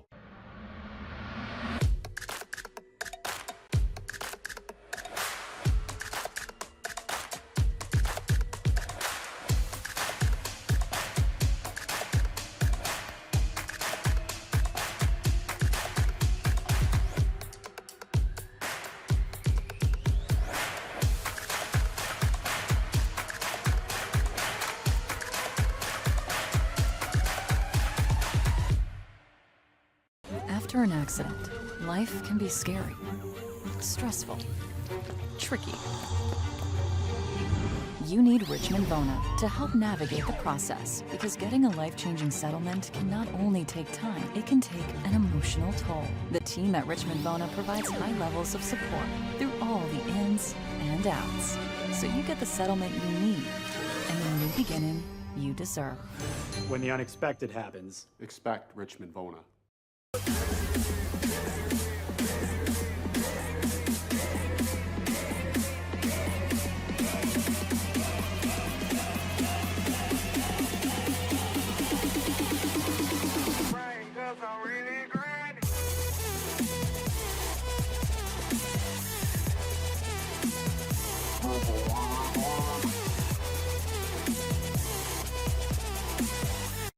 Why do you exercise? To look better? To feel better? To drop a few pounds? To train for an event? To defy age? Or to keep your ability to say yes to the things you love to do? Whatever motivates you, G&G Fitness Equipment is here to get you there. Treadmills, ellipticals, rowers, bikes, home gyms, and accessories. We'll pair you with the right equipment, teach you how to use it, and be there every step of your fitness journey.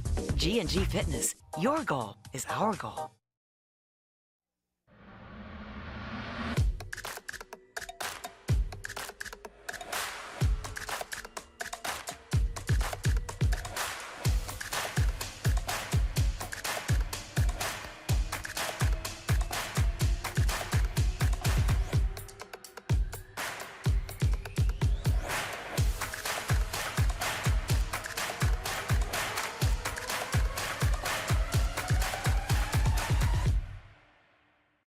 Logistics Plus is a global transportation provider headquartered in Erie, PA with locations worldwide, including right here in Western New York. Logistics Plus is consistently recognized as a fast-growing transportation and logistics company, great supply chain partner, top freight broker, leading project cargo manager, and a great place to work. With a strong passion for excellence, our 500-plus employees put the plus in logistics. For an efficient, personal approach for all of your transportation needs, more information about our Buffalo office is available at logisticsplus.com/Buffalo. Wing nuts. You still got to go. Have you guys tried Room 40 yet? Looking for the perfect spot to throw your next party? Say hello to Room 40, our private event space at both Wingnuts locations. Maybe you got a birthday, a graduation, anniversary, business event, rehearsal dinner, or even a sports banquet. From intimate get-togethers to rowdy celebrations, Room 40 is built to handle it all and fits up to 60 guests, with custom food and drink packages, flexible setups, legendary Wingnuts hospitality, and all the wings you can handle.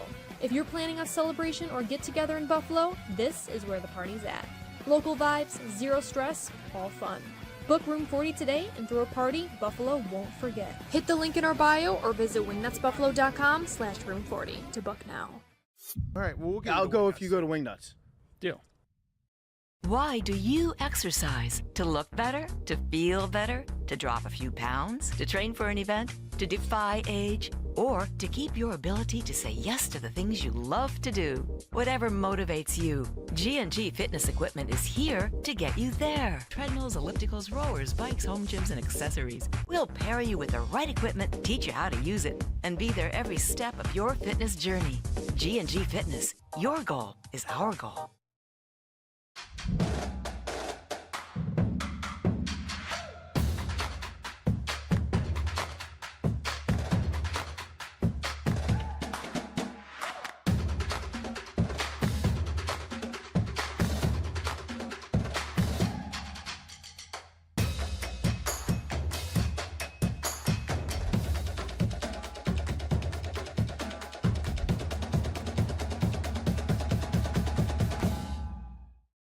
After an accident, life can be scary, stressful, tricky.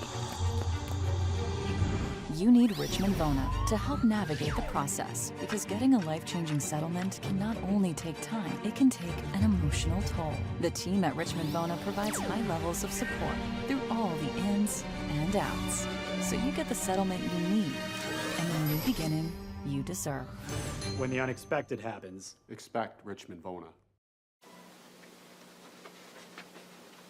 Look, Patriot account is not going to close itself. Looks like you're going to be here late again. I need this by morning. Oh no, not again. My son has a football game tonight.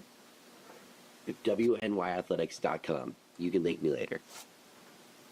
WNYAthletics. Your home for high school sports. Yes.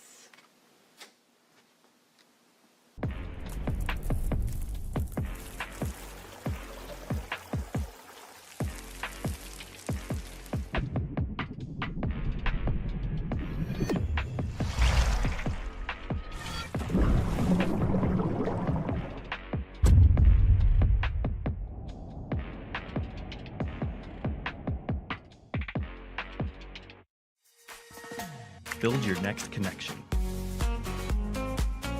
Earn your next internship. Crush your next goal. What will you do next? Back here inside the press box at Williamsville South High School right now, it is halftime, and it has been all Cats so far in this one. They lead this contest 24-0. Their first three drives all resulted in scores. They started things off. They got down into the red zone, but the drive stalled out, so Gavin Carney booted through a 37-yard field goal to take the 3-0 lead. Then the next drive, Noah Willoughby found Jarrell Green for a 57-yard receiving touchdown. Carney was able to boot through the PAT to make it 10-0. And then their third consecutive scoring drive to open up the game, Tristan Park, a 78-yard catch and run from Noah Willoughby. Carney converted on the PAT to make it 17-0.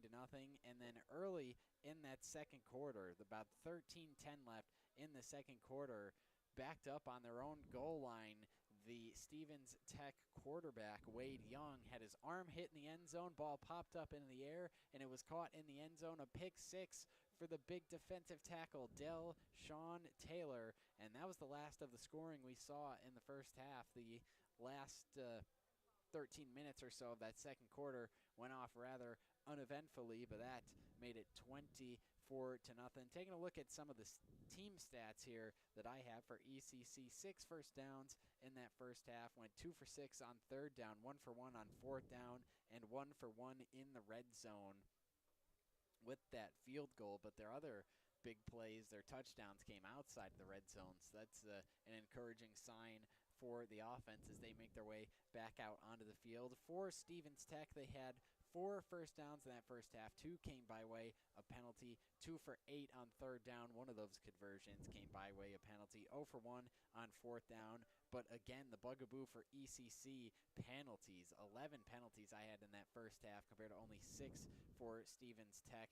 Now let's bring in the coach, Ryan Gallo. Coach, looks like you got some individual stats over there. Run through some of those there that we had for ECC. You talked how explosive the Cats were in the passing game, and that was certainly on display in that first half. Willoughby, you mentioned the big passing plays. He threw for 214 yards just in the first half alone. One of his main targets, Jarrell Green, you mentioned that big 57-yard catch, and he's close to 100 yards alone in the first half himself. So very impressive in that department. And also, let's give some credit to the offensive line. For the most part, they've protected him. Yes, he did take some shots off of some good schemes defensively by Stevenson Tech, but really nice job by them protecting him. And they're going to have to do that all season long to keep him healthy. And you talked about Stevenson Tech, how inefficient they were on both sides of the both sides of the ball, Tanner. Let's be mindful, it is their first game of the season, so a lot to work on and improve upon. I'm sure they touched upon a lot of that in the locker room, and I'm sure some of that will be addressed coming out of here in the second half.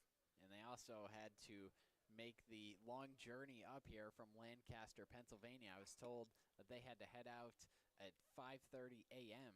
to make it here for this game. So that's been a long day for them, and it's always tough when you're on the road, but especially when you have to make a trek like that. It makes things all the more difficult. The Cats have retaken the field here. They're out there warming up as we get set for this second half. Before we throw it back to break, we'll take a look at some other scores here in the NJCAA Division III that are pertinent to ECC. Yesterday, Hudson Valley Community College defeated Hocking College 41-29. Hocking, they fall to 1-1 on the season, while Hudson Valley Community College moves to 2-0. 4 of the last 8 games, the reason I mentioned that game in particular is because 4 of the last 8 games for the Cats on the season will be against one of those two teams. They're at Hudson and Hocking back-to-back on September the 27th and October 4th, respectively, and then they host Hudson and Hocking on October 18th and November 1st, respectively. We are winding down here at halftime. It is 24-0 Cats, and they'll look to continue to build on this impressive performance here, maybe clean some things up penalty-wise as well in the second half. We'll have that second half for you when we come back here on Western New York Athletics. Tanner Saunders, Ryan Gallo on the call, Russ Battaglia and Mario Hall manning the cameras up top, and our producer, Mike Goodberry. We'll step aside here. We'll be back with the start of the second half here on Western New York Athletics.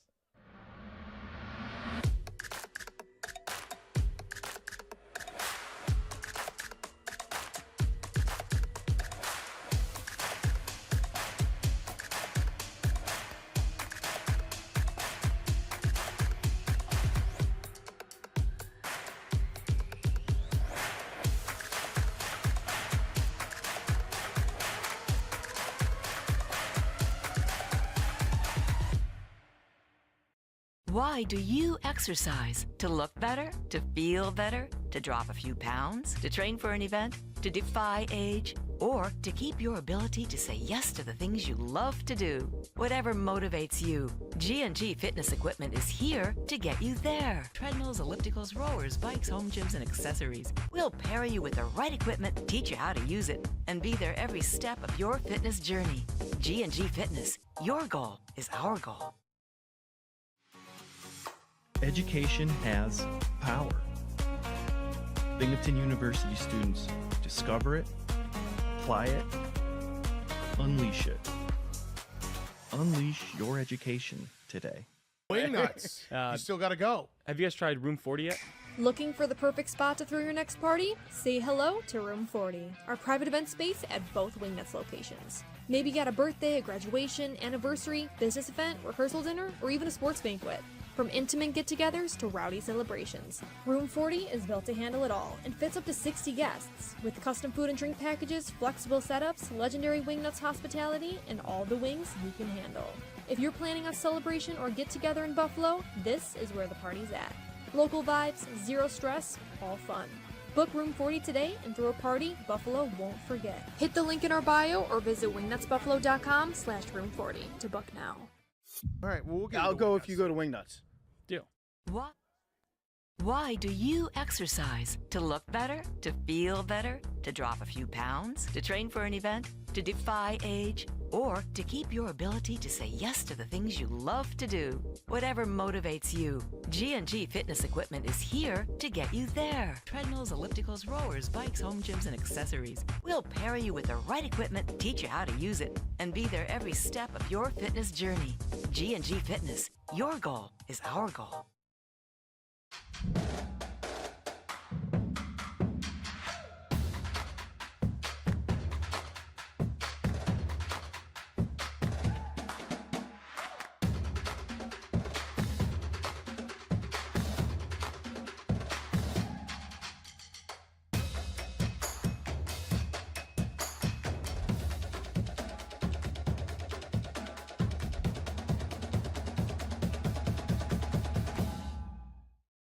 Welcome back here to Williamsville South High School. Halftime between the ECC Cats and the Stevens Tech Bulldogs. It was all Cats in that first half, 24-0, and we've got the second on tap. But before that, we'd be remiss if we didn't remind you about our sponsors that make this broadcast possible, those being Damon University, Richmond Vona Injury Attorneys, Logistics Plus of Buffalo, G&G Fitness Equipment, Wingnuts Buffalo, SUNY Cortland, Pathfinder College Planning, Dan Cha-Cha Injury Attorneys, 510 Toy Shop and Sports Cards, The Mental Match with Sam Recco, as well as Canisius High School in Buffalo, New York, St. Joseph's Collegiate Institute in Buffalo, New York, and St. Francis High School in Athol Springs, New York, as both teams have retaken the field here. And for ECC, up 24-0. Not much went wrong in that first half, but still the penalties. We saw it was a problem last week. They had 14 penalties. I counted 11 in that first half, so that's something they're definitely going to have to clean up here, and then I'm sure they'll be cognizant of as the second half approaches, especially some of these we've seen along the sidelines, late hits and things of that nature. It just comes down to discipline, situational awareness. So that'll be something they look to clean up here in this second half. And you mentioned their upcoming schedule and who they'll be facing, and they're going to have to play a better brand, a cleaner brand of football in order to execute against those squads. So a lot to work on, but a lot to be grateful for and what they've done and what they've accomplished, not only in the first game in week one, but what they did in that first half. Be interesting to see if they place more of an emphasis on running the football here in this second half, given the lead is what it is.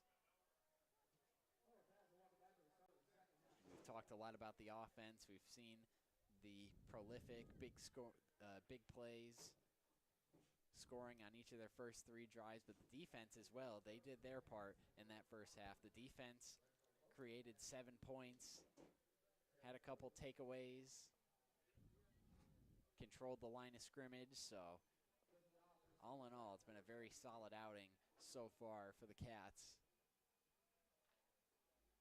But certainly they won't be satisfied, and there'll be plenty of things they can improve upon here, beginning in this second half, as they will receive the second half kickoff.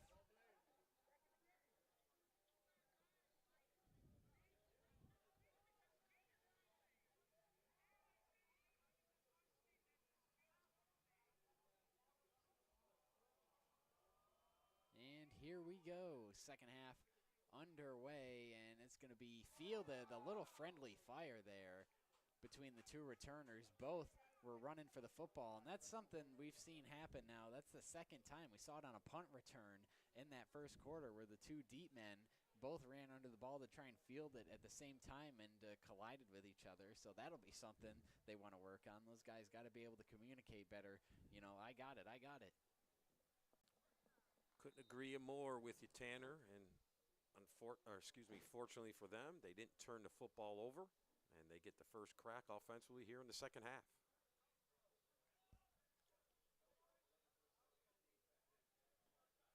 Three receivers, one back, one tight end. It's the big man, it looks like Cameron Warburton, the running back, and he's going to get the tote here on first down, and he gets tossed aside. Nice play there by the Stevens Tech defense. Looks like Featherstone, number 92, the D-end, was in there on the stop among others. And they get the TFL there on first down.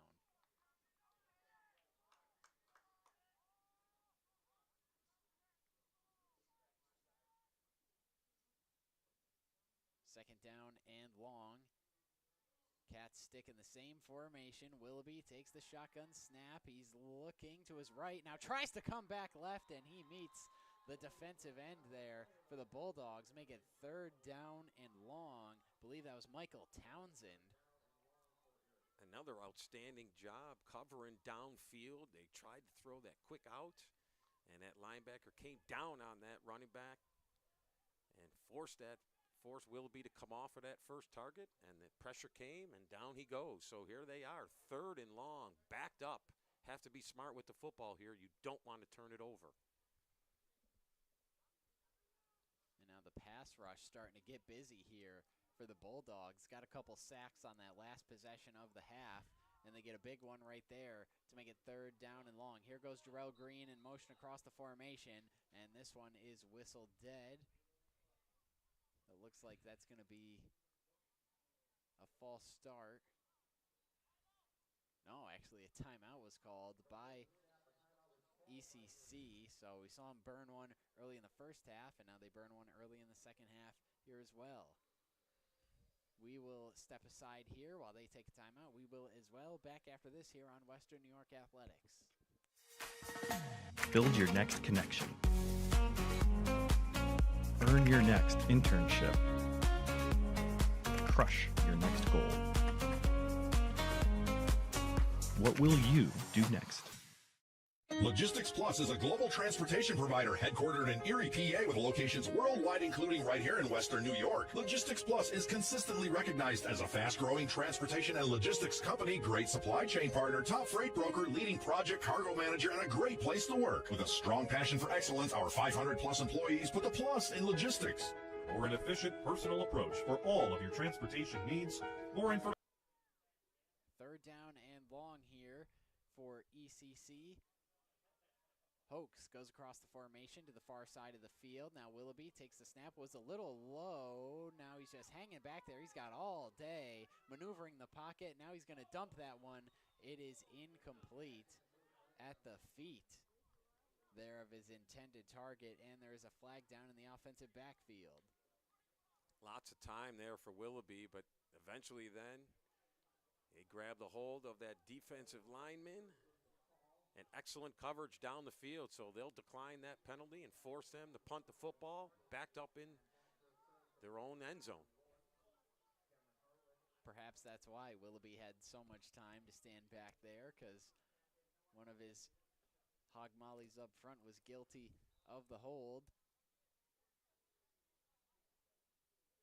So fourth down, nothing doing on the first possession of the second half, and the Bulldogs should get some good field position out of this here. Carney sends it away, and this one is going to be fielded at the 45, now across midfield, still on his feet, hurdling over on that far sideline, and taken down. Looks like the ball came out along the far sideline. Who's got it? Bulldogs maintain possession. Cameron Harwick lost the ball there along the far sideline after a nice little return. But luckily for the Bulldogs, they maintain possession. And as I said here, they'll have some solid starting field position as this drive will begin in ECC territory. And it started with them getting that first offensive series and stop. That's exactly what they did. Forced them to punt up against their own end zone. And as you mentioned, Tanner, great field position for their first offensive opportunity here in the second half.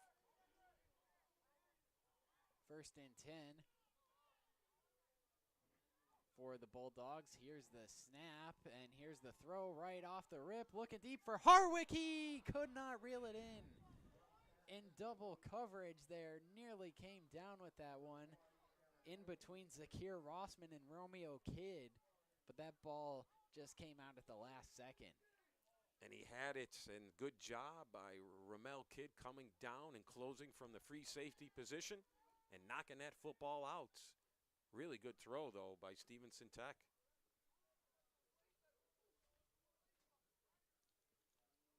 It'll be 2nd down and 10.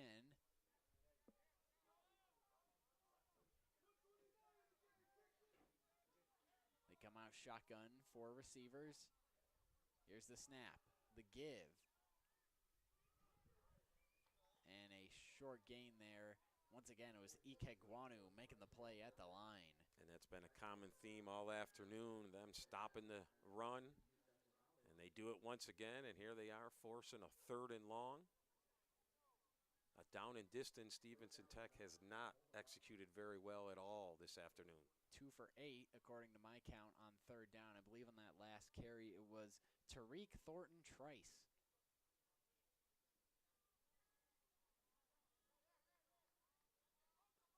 So now it's 3rd down and 9 from the 40-yard line. Here's the snap, looking to throw, and now trying to step away from the pressure and able to do so and perhaps get a 1st down here. Yes, it looks like he did. And he didn't give up. Looked like he was going to be taken down a couple different times, but he forced himself past the 1st down marker and sustains this drive just inside the 30-yard line of the Cats. There is a new quarterback in the game for Stevens Tech wearing number 12, which I do not have listed on this roster here. Closest is number 13, Osmani Guzman, also listed at quarterback.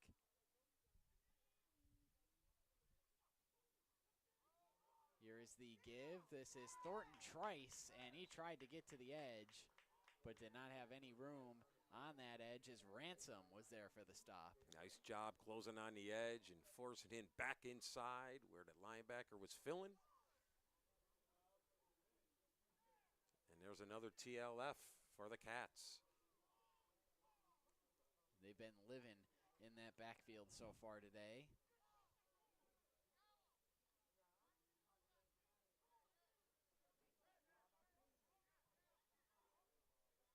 Second down and 10. Looks like a long 10. Ball at the 30-yard line. Here's the snap and the throw to the flat. It is caught, turning upfield to make it a much easier 3rd down. That's Samir Smith on the receiving end. Good delivery on time. Good mechanics there. And a good little run after the catch. Sets up 3rd and medium here. And a nice down and distance here for Stevenson Tech. We saw him just convert their last 3rd down they were faced with. Quarterback did it with the legs. Overall 3 for 9 so far on 3rd downs. We'll see if they have another one in them here as they're knocking on the door of the red zone. Here's the quarterback. He's trying to stay up and then finally gets dragged down by a host of Cats there. Ikegwanu had to come in and finish things off. He kept the play alive as long as he could, but the pressure from the Cats defense was too much to bear. And the immediate penetration up front caused him to bring the football down, nowhere to go with it, and a big sack there by the Cats defensively. So now 4th down and long. Looks like the offense is going to stay on the field here, which I can't really blame them at this point. This play could essentially serve as an arm punt here, and it looks like a timeout is going to be called by Stevens Tech as they are trailing. 9:05 left in the 3rd. We'll take a timeout as well. We'll be back after this on Western New York Athletics. Build your next connection. Earn your next internship. Crush your next goal. What will you do next? Logistics Plus is a global transportation provider headquartered in Erie, PA with locations worldwide, including right here in Western New York. Logistics Plus is consistently recognized as a fast-growing transportation and logistics company, great supply chain partner, top freight broker, leading project cargo manager, and a great place to work. With a strong passion for excellence, our 500-plus employees put the plus in logistics. For an efficient, personal approach for all of your transportation needs, more information about our Buffalo office is available at logisticsplus.com/Buffalo. Back here, it is 4th down and 16 from the ECC 36. Osmani Guzman, it is indeed the quarterback. He's listed as number 13 on the roster. He's wearing number 12, and the snap goes through his hands. Guzman just got a fall on it there to prevent a potential scoop and score opportunity, but nonetheless, it's going to be a turnover on downs, and ECC is going to get the ball now with favorable starting field position. And that bad snap caused, obviously, difficulties even getting that play off. All he could do was really just pounce on the football, and the Cats take over on downs here inside Stevenson Tech territory. So 1st down and 10. After the turnover on downs, they've now stopped both Tech 4th down opportunities in this game. And they come out with 4 wide receivers. Willoughby in the shotgun. Takes the snap, and he's still looking to throw. Willoughby stepping up in the pocket. Rifles one over the middle. That pass is caught. It is Jarrell Green. Those two had a couple big hookups in the first half, and they pick up right where they left off here in the second. And way to get back and deliver another strike. Willoughby to Green again, and Green does a great job of corralling that in. And here they are, threatening once again deep inside Stevenson Tech territory. And again, Coach, you mentioned this earlier, but I think you have to give credit to the offensive line there. Willoughby had the time to climb the pocket, step up, so he could get everything, step into that throw and get a little mustard on it and get it to where it needed to be. And now Willoughby, that snap was bobbled, and that play kind of doomed from the onset there as Willoughby mishandled the snap and just had to get down and prevent a turnover from happening there potentially. And that was the first time this afternoon they came out in their tight, double tight formation. Bad snap there, couldn't get the play off, but they're still in good shape here. 2nd down inside the 20-yard line. The last red zone trip for the Cats was their first drive of the game in the first quarter. They capped that drive off with a field goal. Here's Willoughby, takes the shotgun snap on 2nd down, floats this one over to Reginald Hoax, and it is caught. Looks like a gain of about 3. So that'll get them back ahead of the sticks here. Make it 3rd down. And looks like a timeout. Was, I think, an official's timeout? Oh, injury timeout, it looks like, as one of the Tech defenders walking off the field under his own power.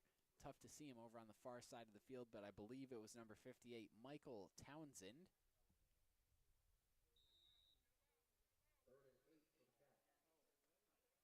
So 3rd and 8 upcoming for ECC. I got them at 2 for 7 here so far on 3rd down today. Got 4 receivers. Bowman isolated near side. Reginald Hoax over in the slot. Jarrell Green as a part of that trip set over on the far side of the field. Here's Willoughby. As you've got movement up front. Who moved first? It looked like a false start up front by the Cats, and that's exactly what that's going to be. It is indeed false start, so behind the sticks here once again for this 3rd down. Ball spotted right at the 20-yard line.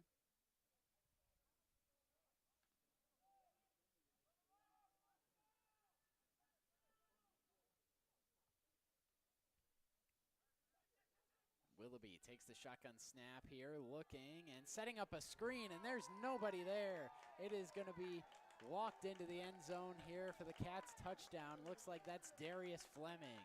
Really nice call there where they had man coverage over the top. They brought the blitz, nobody there on the screen, and he walked into the end zone clean as can be. And another score here for the Cats. Make it 30-0 here. And Kearney will come on for the PAT.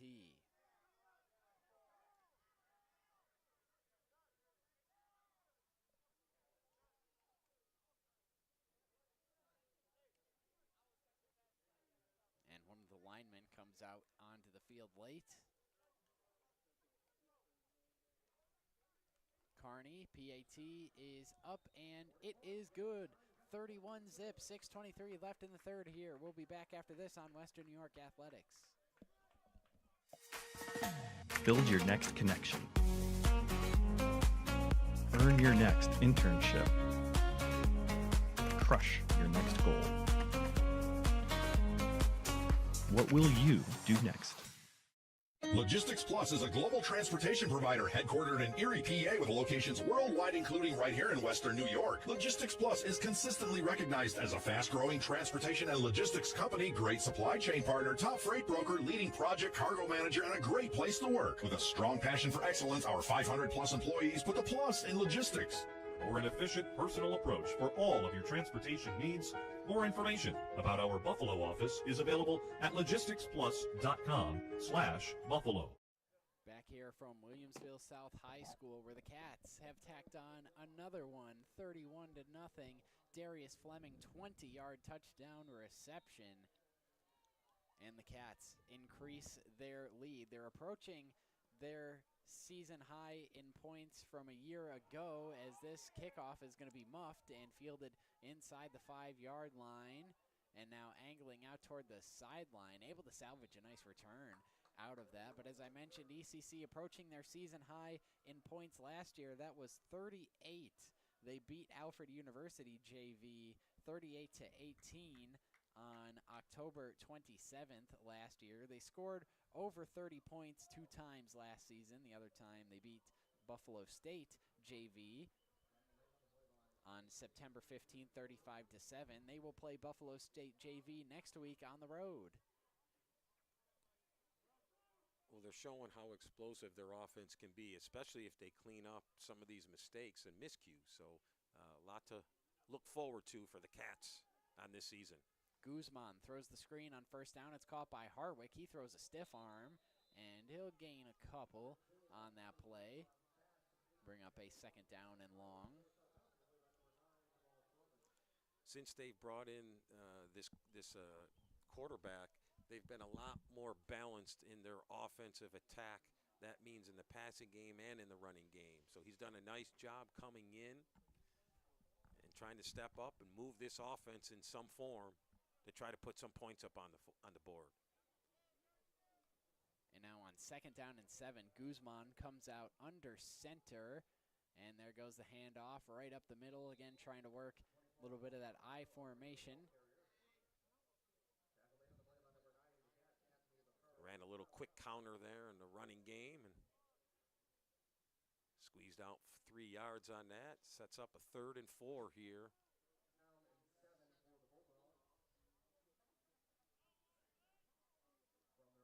Manageable 3rd down.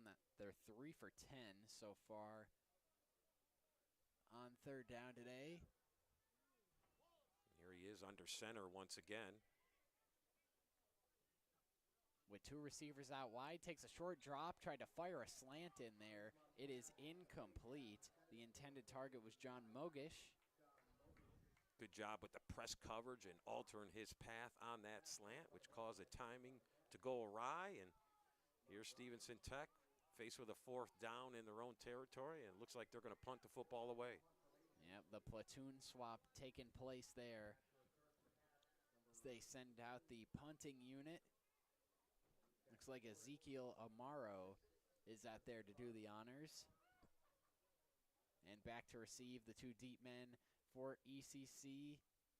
It is Jackson Moritz and Tristan Park. Here's the punt. This one high, and it's going to be fielded there by Jackson Moritz. And again, a little bit of friendly fire there with him and Tristan Park both running underneath that to field it.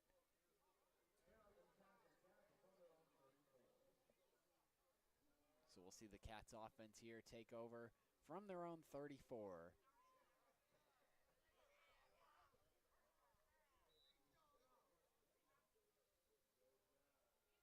And now it looks like up 38-0. Willoughby's day is done.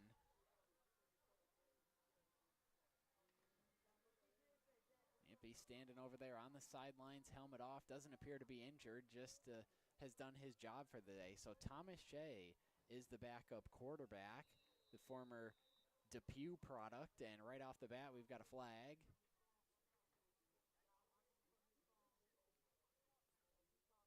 And it's on ECC. I believe that's their 13th of the afternoon.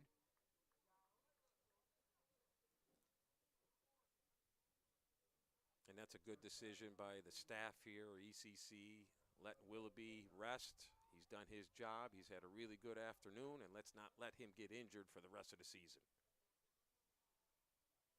So now first down behind the chains here for the Cats. Here's the snap. The give to Anderson. And Anderson burrows ahead to the 35-yard line. There'll be a gain of 1.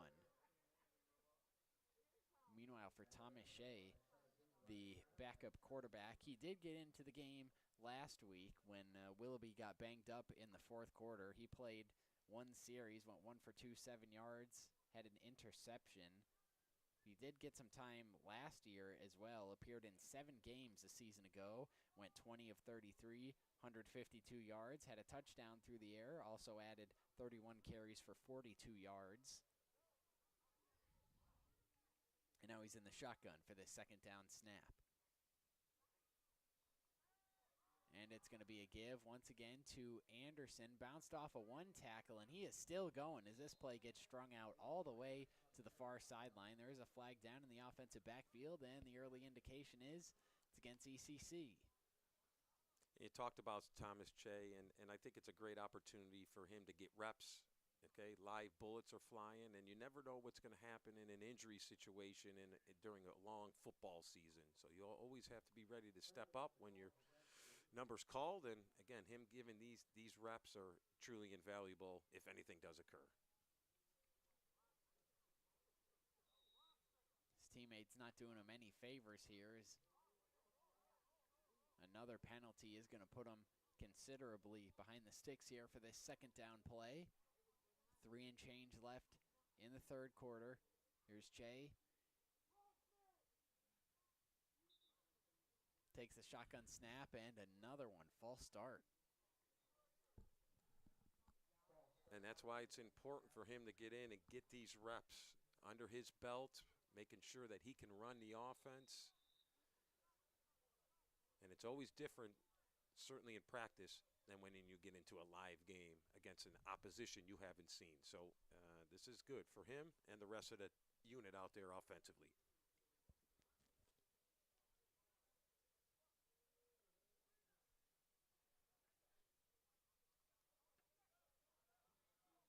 Second down as everyone scurries to the line there. The play clock down to 3. They get it off. Here is Shea. Pulls it out there. Looked like a little bit of a run pass option, and he completes in the flat to Tristan Park, and he'll turn this one up the field and gain a few. Nice little play there, delivering the football out on that bubble screen.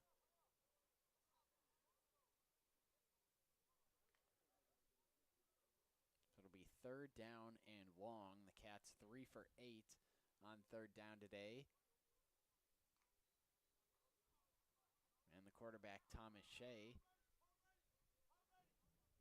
Willoughby did not appear he got shaken up. He's done plenty enough here.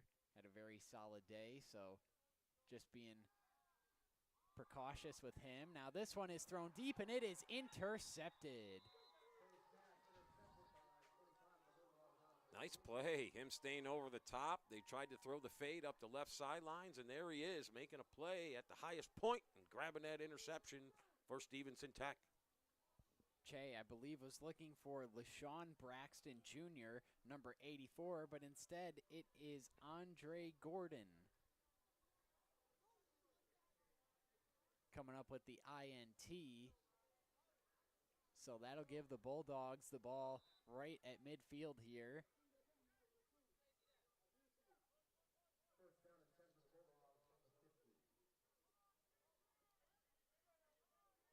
Is that the second interception in as many games for Thomas Che? Meanwhile, here is Osmani Guzman. He rolls out and throws to the flat, and that one is incomplete, dropped by his intended target there. Remains second down and 10.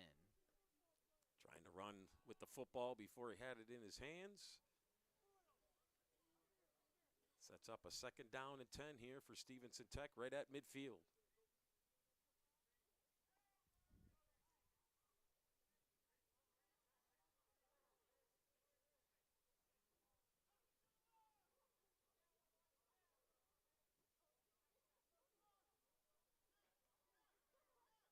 Second and 10, 3 receivers, 2 towards the near side of the field. Man comes in motion toward the near side. Guzman, his pass got deflected up in the air, and we almost had our second big man interception of the day, but luckily for the Bulldogs, that one falls harmlessly to the turf and sets up third down and 10. Another really good job up front, getting pressure, not allowing him to feel comfortable in the pocket. And here they are facing a third and long again. A situation where they're 3 of 10 here this afternoon on third down conversions. Indeed, third down and 10. 4 receivers. Harwick isolated near side. Guzman takes the snap. He's going to look to his left, and he fires at the sticks. That one is incomplete. He had a man, but put it too far out in front of him. Looking for Zion Allen, but that one out of his range, brings up fourth down, and the punting team.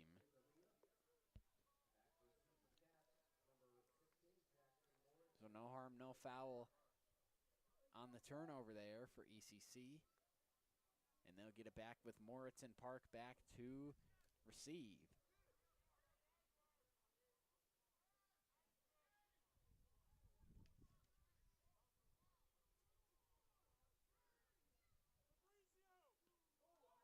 And the punt, this one's going to be lower, and it's going to be fielded by Jackson Moritz. And here goes Moritz on the return. He is taken down just shy of the 40-yard line. There is a flag down.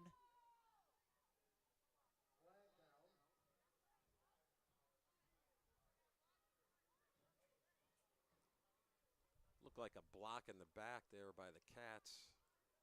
And that's exactly what it is. So the penalties continue to mount.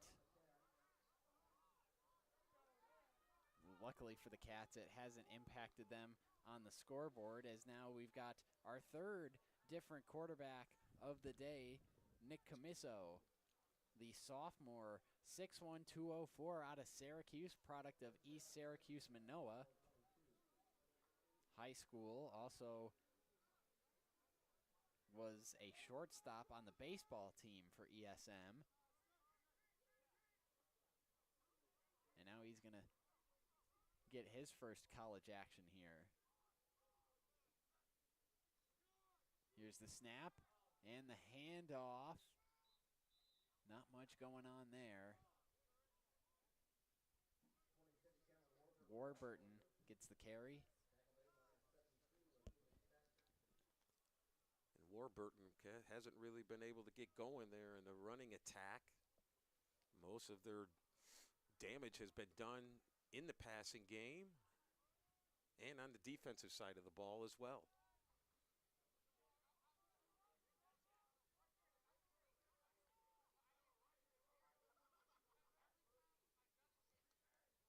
Second down and 9, 4 wide.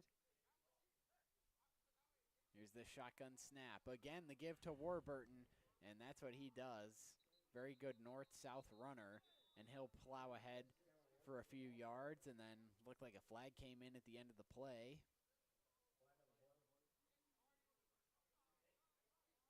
It's a face mask against Stevens Tech.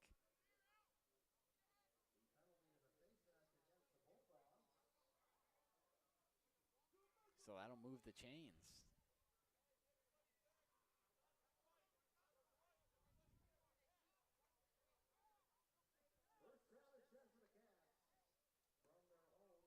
The first down for ECC coming by way of penalty in this game.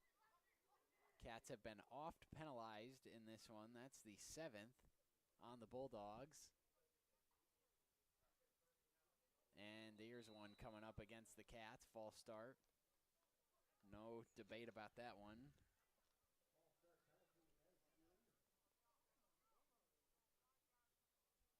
And even though the game is out of reach, this is an opportunity for these second and third teamers to showcase their ability. Can they do what's asked out of them? Can they stay within their responsibilities and do things right? So it is an opportunity. It's not just garbage time. Hopefully, a lot of these young men take advantage of it. First down and long. And Camiso looking to step up in the pocket, and he gets thrown down there at around the 40-yard line. So all things considered, not too bad there. Only lost about a yard on the sack. And that will bring us to the end of the third quarter. Time to make the switch to the fourth.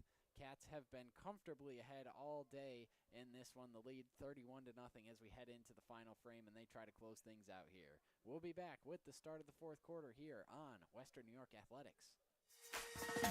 Build your next connection. Earn your next internship. Crush your next goal. What will you do next? Logistics Plus is a global transportation provider headquartered in Erie, PA with locations worldwide, including right here in Western New York. Logistics Plus is consistently recognized as a fast-growing transportation and logistics company, great supply chain partner, top freight broker, leading project cargo manager, and a great place to work. With a strong passion for excellence, our 500-plus employees put the plus in logistics. For an efficient, personal approach for all of your transportation needs, more information about our Buffalo office is available at logisticsplus.com/Buffalo. Back here from Williamsville South High School for this final frame here of this Week 2 matchup between the Erie Community College Cats and the Stevens Tech Bulldogs. The Cats have been ahead in this one all day long, and they're looking to close it out here in the fourth quarter. Man comes in motion. Here's the handoff. Goes to Warburton. And he'll lower the shoulder and make this a third down. Last two carries by Warburton, tough physical runs by him, and he's been the workload here in the second half, especially because of the disparity in the score here.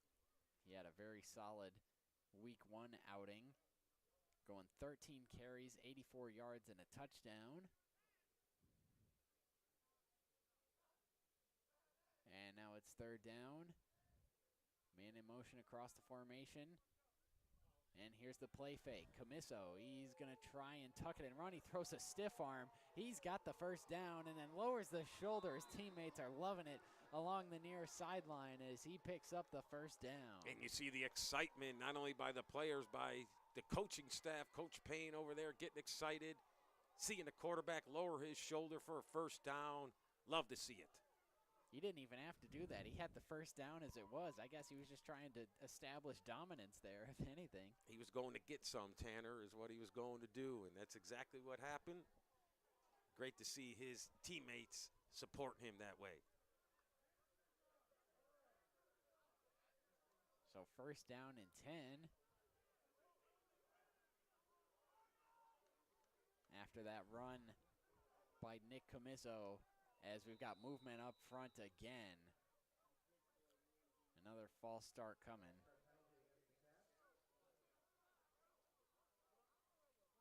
Jamar Swanson threw his hands up there in dismay. Not on the same page with the rest of his line mates there, so that'll back him up. A lot of times those guards get anxious when they're pulling, and he was looking to pull to the right side, got out of his stance a little early.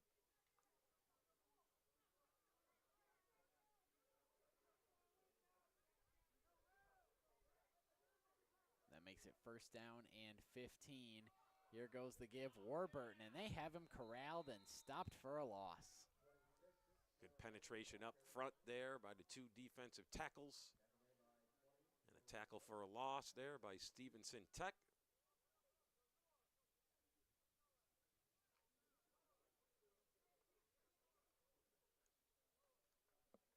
Not an easy task there to bring Warburton down on first contact, but they were able to do so. Second down and 16. Got him for a 6-yard loss. And they have it at the Tech 44-yard line. Here's the shotgun snap.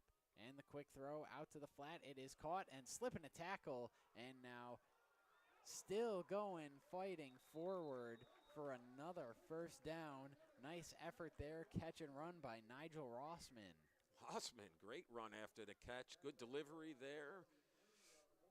And just a nice offensive play there by the Cats. Moves the chains once again to sustain this drive. You have to like what you've seen from these receivers with the yards after catch they've been able to generate. We've seen it with Jarrell Green, saw it with Tristan Park. Now Rossman showing off his yak ability there. Makes it first down and 10. Here's the give, Warburton, and again, he gets stuck and dropped in the backfield. What a play there. Coming up was Vernon Young. Young almost took the handoff. Warburton just couldn't get going there. And another good defensive play there by the interior from Stevenson Tech. And now Darius Fleming checks back into the game at running back number 20. In that third quarter, he was the recipient of a 20-yard screen pass that went for a touchdown. That would be Willoughby's last throw of this game. Second down. Here's Nick Camizzo. He's going to roll to his right. Now looking to reverse course and go back left. Now he's going to try and just put his head down and scramble up the middle, and he gets dropped for a sack. It's going to be third and long. Nice coverage down the field by the secondary. Didn't have anywhere to go with the football. Had to tuck it away, and the pressure came. So another sack for Stevenson Tech, their 6th of the afternoon.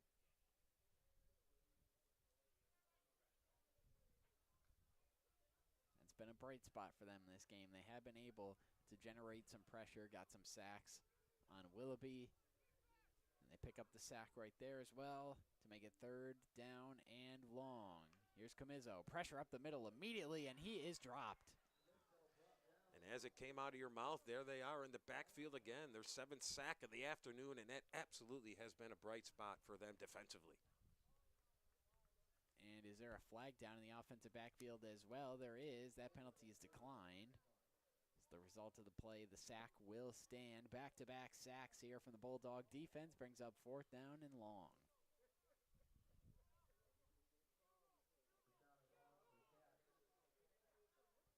And now they're going to send out the field goal unit. This is going to be a long one here.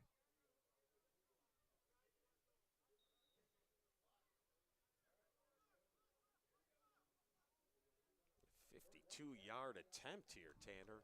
So we'll send out Gavin Carney. We'll see what the range is. Last week he had a 42-yarder. That was his long.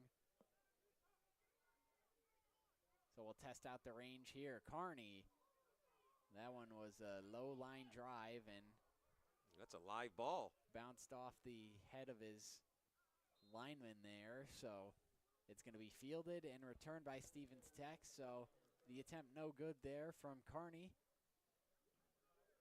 So able to hold there is the Tech defense, and we'll hand things back over to the offense here, trying to avoid the shutout. The meeting last year between these two teams was somewhat close. It was 21-16.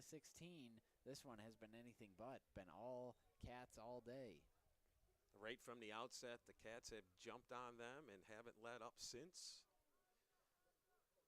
But let's see if Stevenson Tech can sustain a drive and, like you said, clean up that donut on the scoreboard.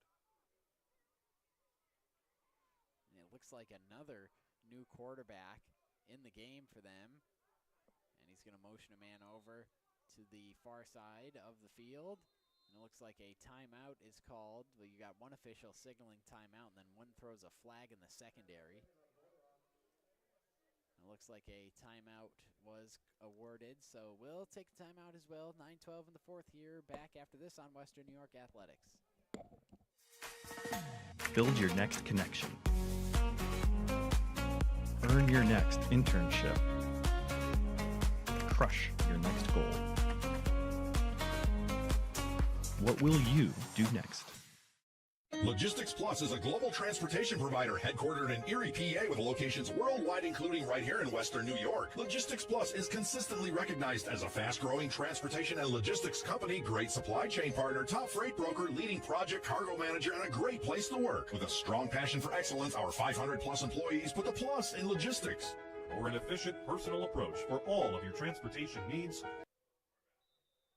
Back here from Will South High School, first down and 10 for the Stevens Tech Bulldogs. Here goes the first down handoff, bouncing it to the near side, and now nice head of steam there, and a first down carry for Alejandro Abreu. And that's their best run from the line of scrimmage this afternoon. Explosive, getting to the edge. Good seal there by the left tackle. And Stevenson Tech right at midfield. And Stevens Tech now on their third quarterback of the day, as is ECC. For the Cats, we've seen Willoughby, Thomas Che, and Nick Camiso. Meanwhile, for Stevens Tech, Wade Young started the game. Then it was Osmani Guzman. And now their third quarterback is the freshman Lamont Brown. And Brown sends a man in motion. And a flag flies, delay a game.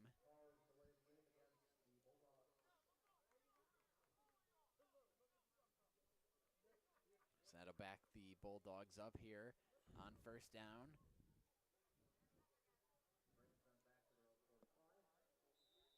And you have to keep in mind for the Bulldogs, this their first game of the season, this their regular season opener.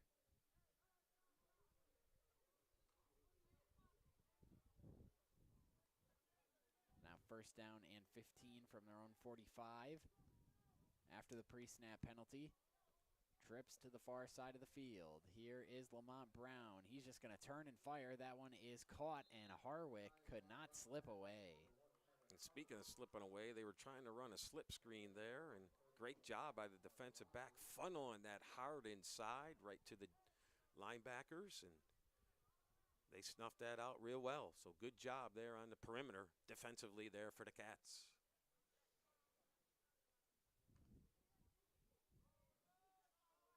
I always applaud those quarterbacks for being able to get those screens off. That's one where you don't even have time to get your fingers on the laces. You just catch and fire. Second down and 15 for the 45. No gain on that last play. Lamont Brown takes the snap, and he's going to throw this one to the flat. It is caught, and then lowering the shoulder there was the running back. It was Alejandro Abreu once again. It looked like on the tackle for the Cats, it was Kai Harris. Harris, good job tackling in the open field and minimizing that gain. And here it is, third and long here for Stevenson Tech. Third down and 12. Here's Brown. Lets one rip. It is caught. I believe that was Harwick, and he is taken down at the 45 of ECC, short of a first down.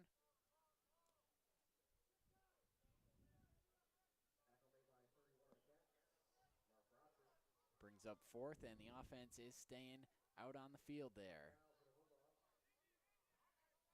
It's at the 44-yard line, fourth down and 4. Tech has taken 2 cracks at fourth downs in this game.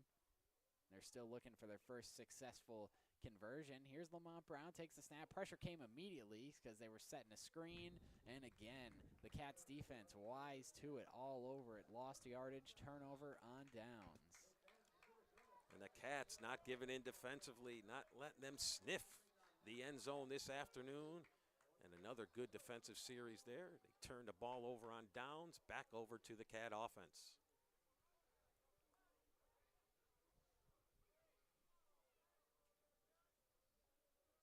And it looks like we're on QB number 4 now of the game. They're just cycling through, seeing what they have, and some of these guys not named Noah Willoughby, and now it's going to be Jackson Moritz. We've seen him on punt return duty in this game, but now he's going to try his hands at quarterbacking.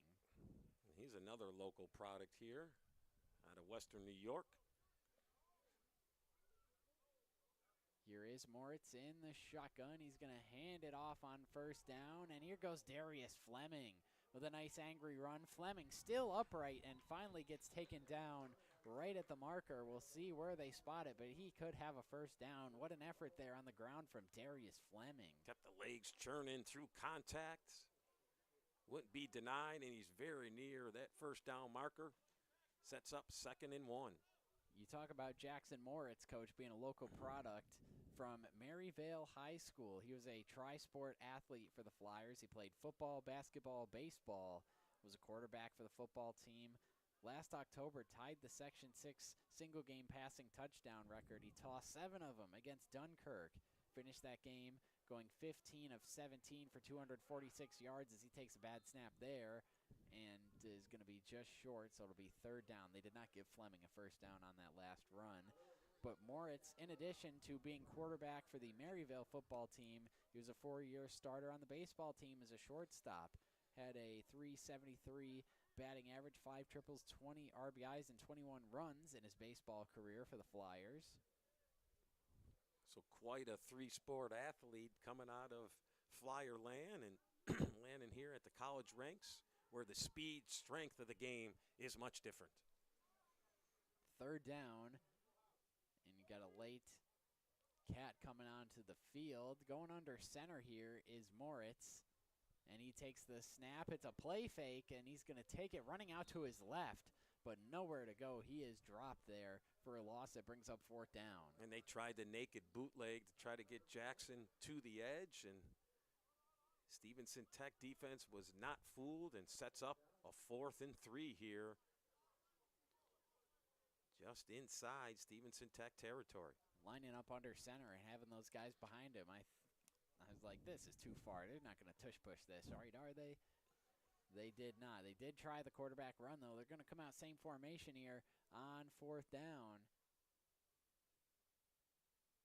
And Moritz, they do snap it, and he's going to give to Darius Fleming, and Fleming keeps those legs churning, but had nowhere to go.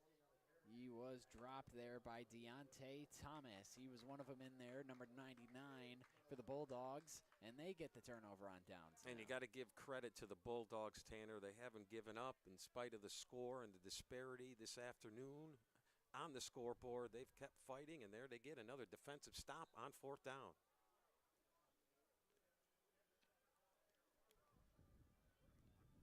So in the final stages of this one here, 3:58 left to go in the 4th quarter. Now at this point, we'll see if they can preserve the shutout.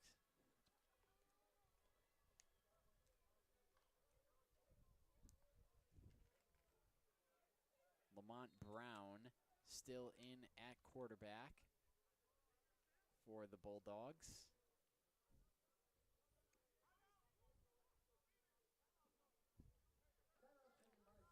And a timeout has been taken by the Bulldogs ahead of their offensive possession here. So we'll take a timeout as well. We'll be back after this on Western New York Athletics.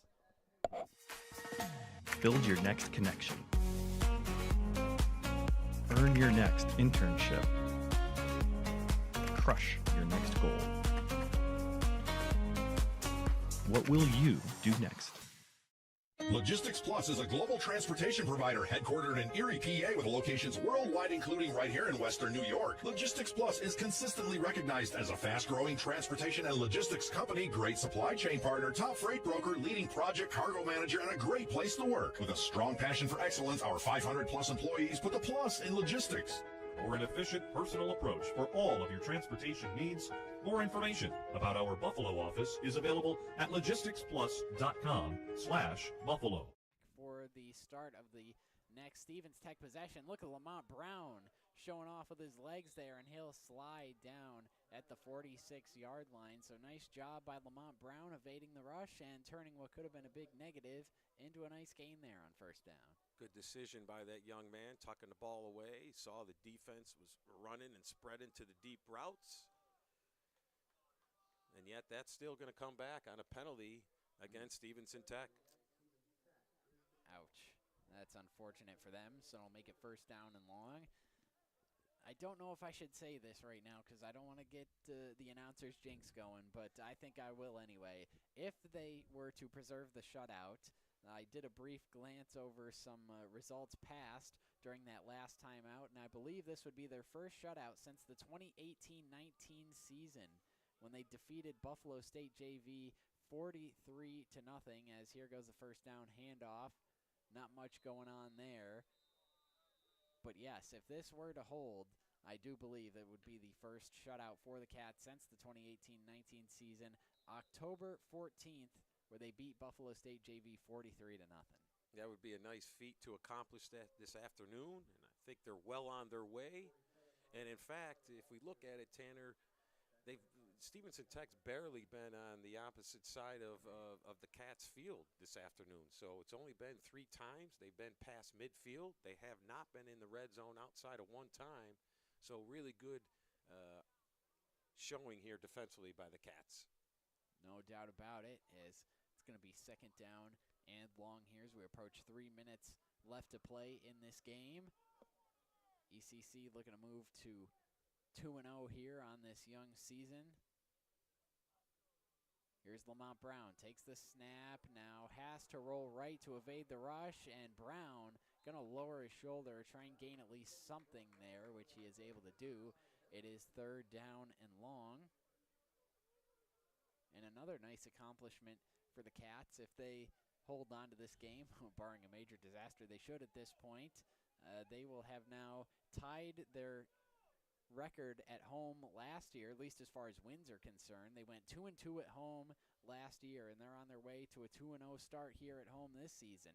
The last time they finished 500 or better at home was the 2015-16 season, where they finished 3-3 in home games. That's, of course, prior to last year, where they finished 500 at home. Now it looks like some confusion here on offense. Flag comes out and delay a game.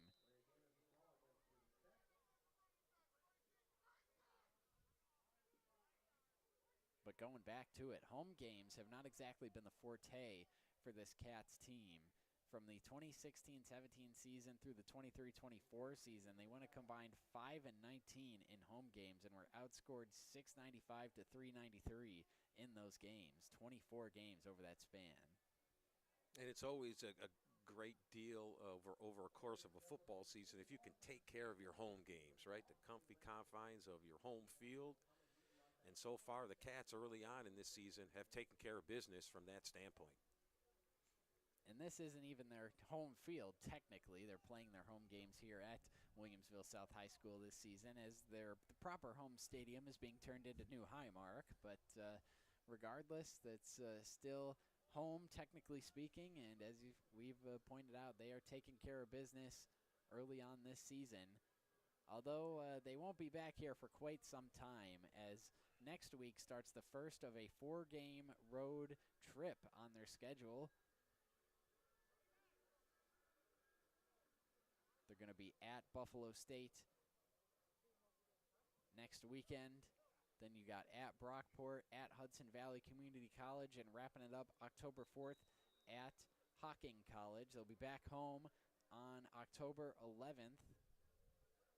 They'll take on Nassau Community College.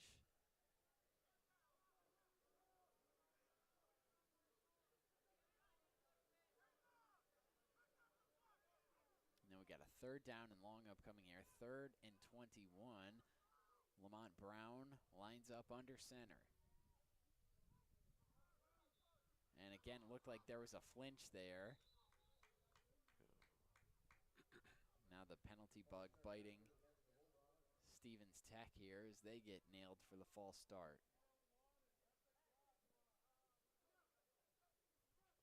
according to my unofficial calculations, this is combined penalty number 29 between the two teams. So we've reached the benchmark that we had last week of 29 combined penalties.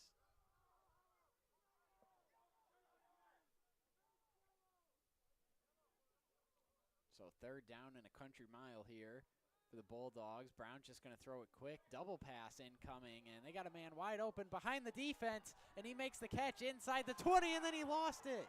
And now it's just going to be batted. Oh, I thought it got batted out of bounds. No, it's recovered by ECC.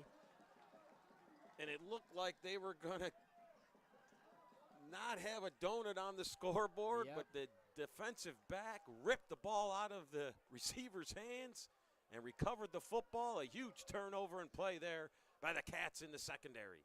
So the shutout preserved, at least for the moment. Some trickeration there from the Tech offense. The double pass.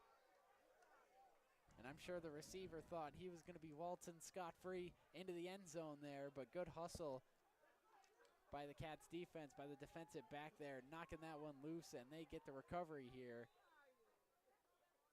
And now with Stevens Tech having no timeouts remaining, they can pretty well ice this thing here and move to 2-0 on the season.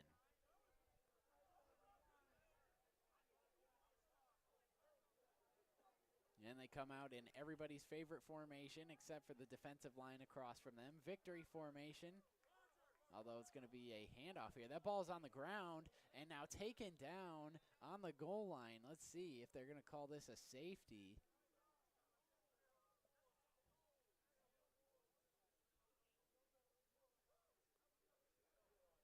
Really lucky to avoid that safety there.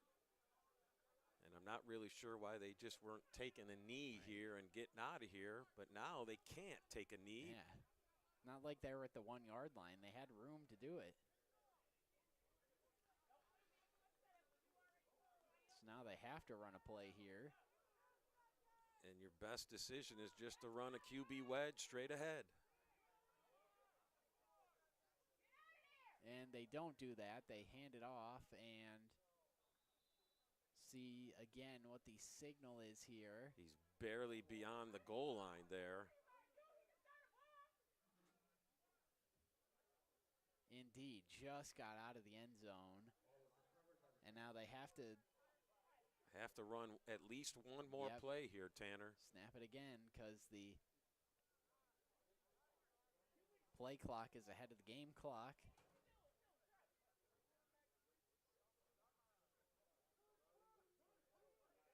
And the fans calling for the tush push here in the stands. And they're just letting it run all the way down here. What are you going to call it? Let it run all the way down to 2 or 1 seconds on the play clock and then just call timeout here? Apparently, timeout called with 8 seconds left here in the fourth quarter, and they're going to send them off and do the whole rigmarole. So while they do that, I'm going to take a second here and get ahead of this, as we'd like to thank our sponsors for paying the bills, making this broadcast possible, including Damon University. Damon University is a private, non-sectarian university in Amherst, New York, offering undergraduate and graduate level degrees. We encourage our students to be creative, innovative, ethically minded leaders for an ever-changing, diverse, and interconnected world. Visit damon.edu to schedule a tour today. Richmond Vona Injury Attorneys. Richmond Vona LLC is committed to you. Being involved in a serious accident creates a whirlwind of changes. We know how serious the effects of a car accident can be on the victims and their families. At Richmond Vona LLC, we've helped our clients recover over $175 million. We have the skills and experience needed to handle a full range of car accident claims, including those with multiple parties and catastrophic injuries. As here's the snap on 3rd down and 14, pushing ahead. So it looks like they've avoided the safety and preserved the shutout. There we go. That's what we were watching for at this stage in the game. It got a little hairy there, but the Cats have picked up their first shutout in quite some time here. They moved to 2-0 on the season, defeating the visiting Thaddeus Stevens Tech Bulldogs 31-0. And a very impressive showing, especially on the defensive side of the ball, certainly in the passing game as well. Noah Wilby and Jarrell Green, very well done on that side of the ball. Congratulations to the Cats for their second victory of the season. Noah Willoughby over 200 yards through the air, 3 passing touchdowns, solid day for him in the passing offense. 57-yard receiving touchdown for Jarrell Green. He definitely went over 100, I would say, in this one. Tristan Park had a 78-yard receiving touchdown. Darius Fleming, 20-yard receiving touchdown. Delshawn Taylor, the big man, had the pick 6, so just about everything went right for the Cats here in this one. Just got to clean up those penalties, again, an issue. But outside of that, you can't complain about a 2-0 start. And the Cats have just that here on this young season, and they will head on the road next week to begin the first of a 4-game road trip as they will take on Buffalo State next Sunday, 3:30 p.m. kickoff. Stevens Tech next week will make the 2-hour trek from Lancaster, Pennsylvania to Jackson, New Jersey as they take on the New Jersey Warriors JUCO Club next Saturday at 2 p.m. And before we sign off here, I'd like to continue thanking our sponsors. We mentioned Richmond Vona, also Logistics Plus of Buffalo for all your transportation needs, full truckload LTL, dedicated and drop trailer moves. Logistics Plus Buffalo is a one-stop shop. Email buffalo@logisticsplus.com for your next shipment or warehousing needs. G&G Fitness Equipment is a full-service provider of specialty home and commercial fitness equipment. Since 1990, the G&G Fitness companies have evolved into one of the premier sources of fitness solutions in the United States. Locations in Buffalo, Rochester, and in Syracuse. Visit livefit.com. Wingnuts Buffalo, located near the Buffalo Airport at 4600 Genesee Street. Dine in or order for takeout. Open Monday through Sunday, 11 a.m. to 10 p.m. Visit wingnutsbuffalo.com. And hey, if you need a little snack for the Bills game tonight, you're welcome. SUNY Cortland. From your first steps on campus, you'll feel the spirit of Cortland. It's an energy that extends from the classroom to competition to the community. SUNY Cortland stands out as one of New York's top public universities, a medium-sized school that offers academic strength across 68 majors, a high quality of student life, and a degree that pays back graduates. Visit www.cortland.edu to schedule a visit today. We'd also like to thank Pathfinder College Planning, Dan Chacha Injury Attorneys, 510 Toy Shop and Sports Cards, The Mental Match with Sam Recco, as well as Canisius High School in Buffalo, New York, St. Joseph's Collegiate Institute in Buffalo, New York, and St. Francis High School in Atoll Springs, New York. That's going to do it for us. For everybody in our broadcast crew, including our camera operators, Mario Hall and Russ Battaglia, our on-site technical producer, Mike Goodberry, and my color man, Coach Ryan Gallo, this is Tanner Saunders saying thank you for listening to this presentation of junior college football here. The ECC Cats defeat the Thaddeus Stevens Tech Bulldogs 31-0 here. You've been watching on Western New York Athletics.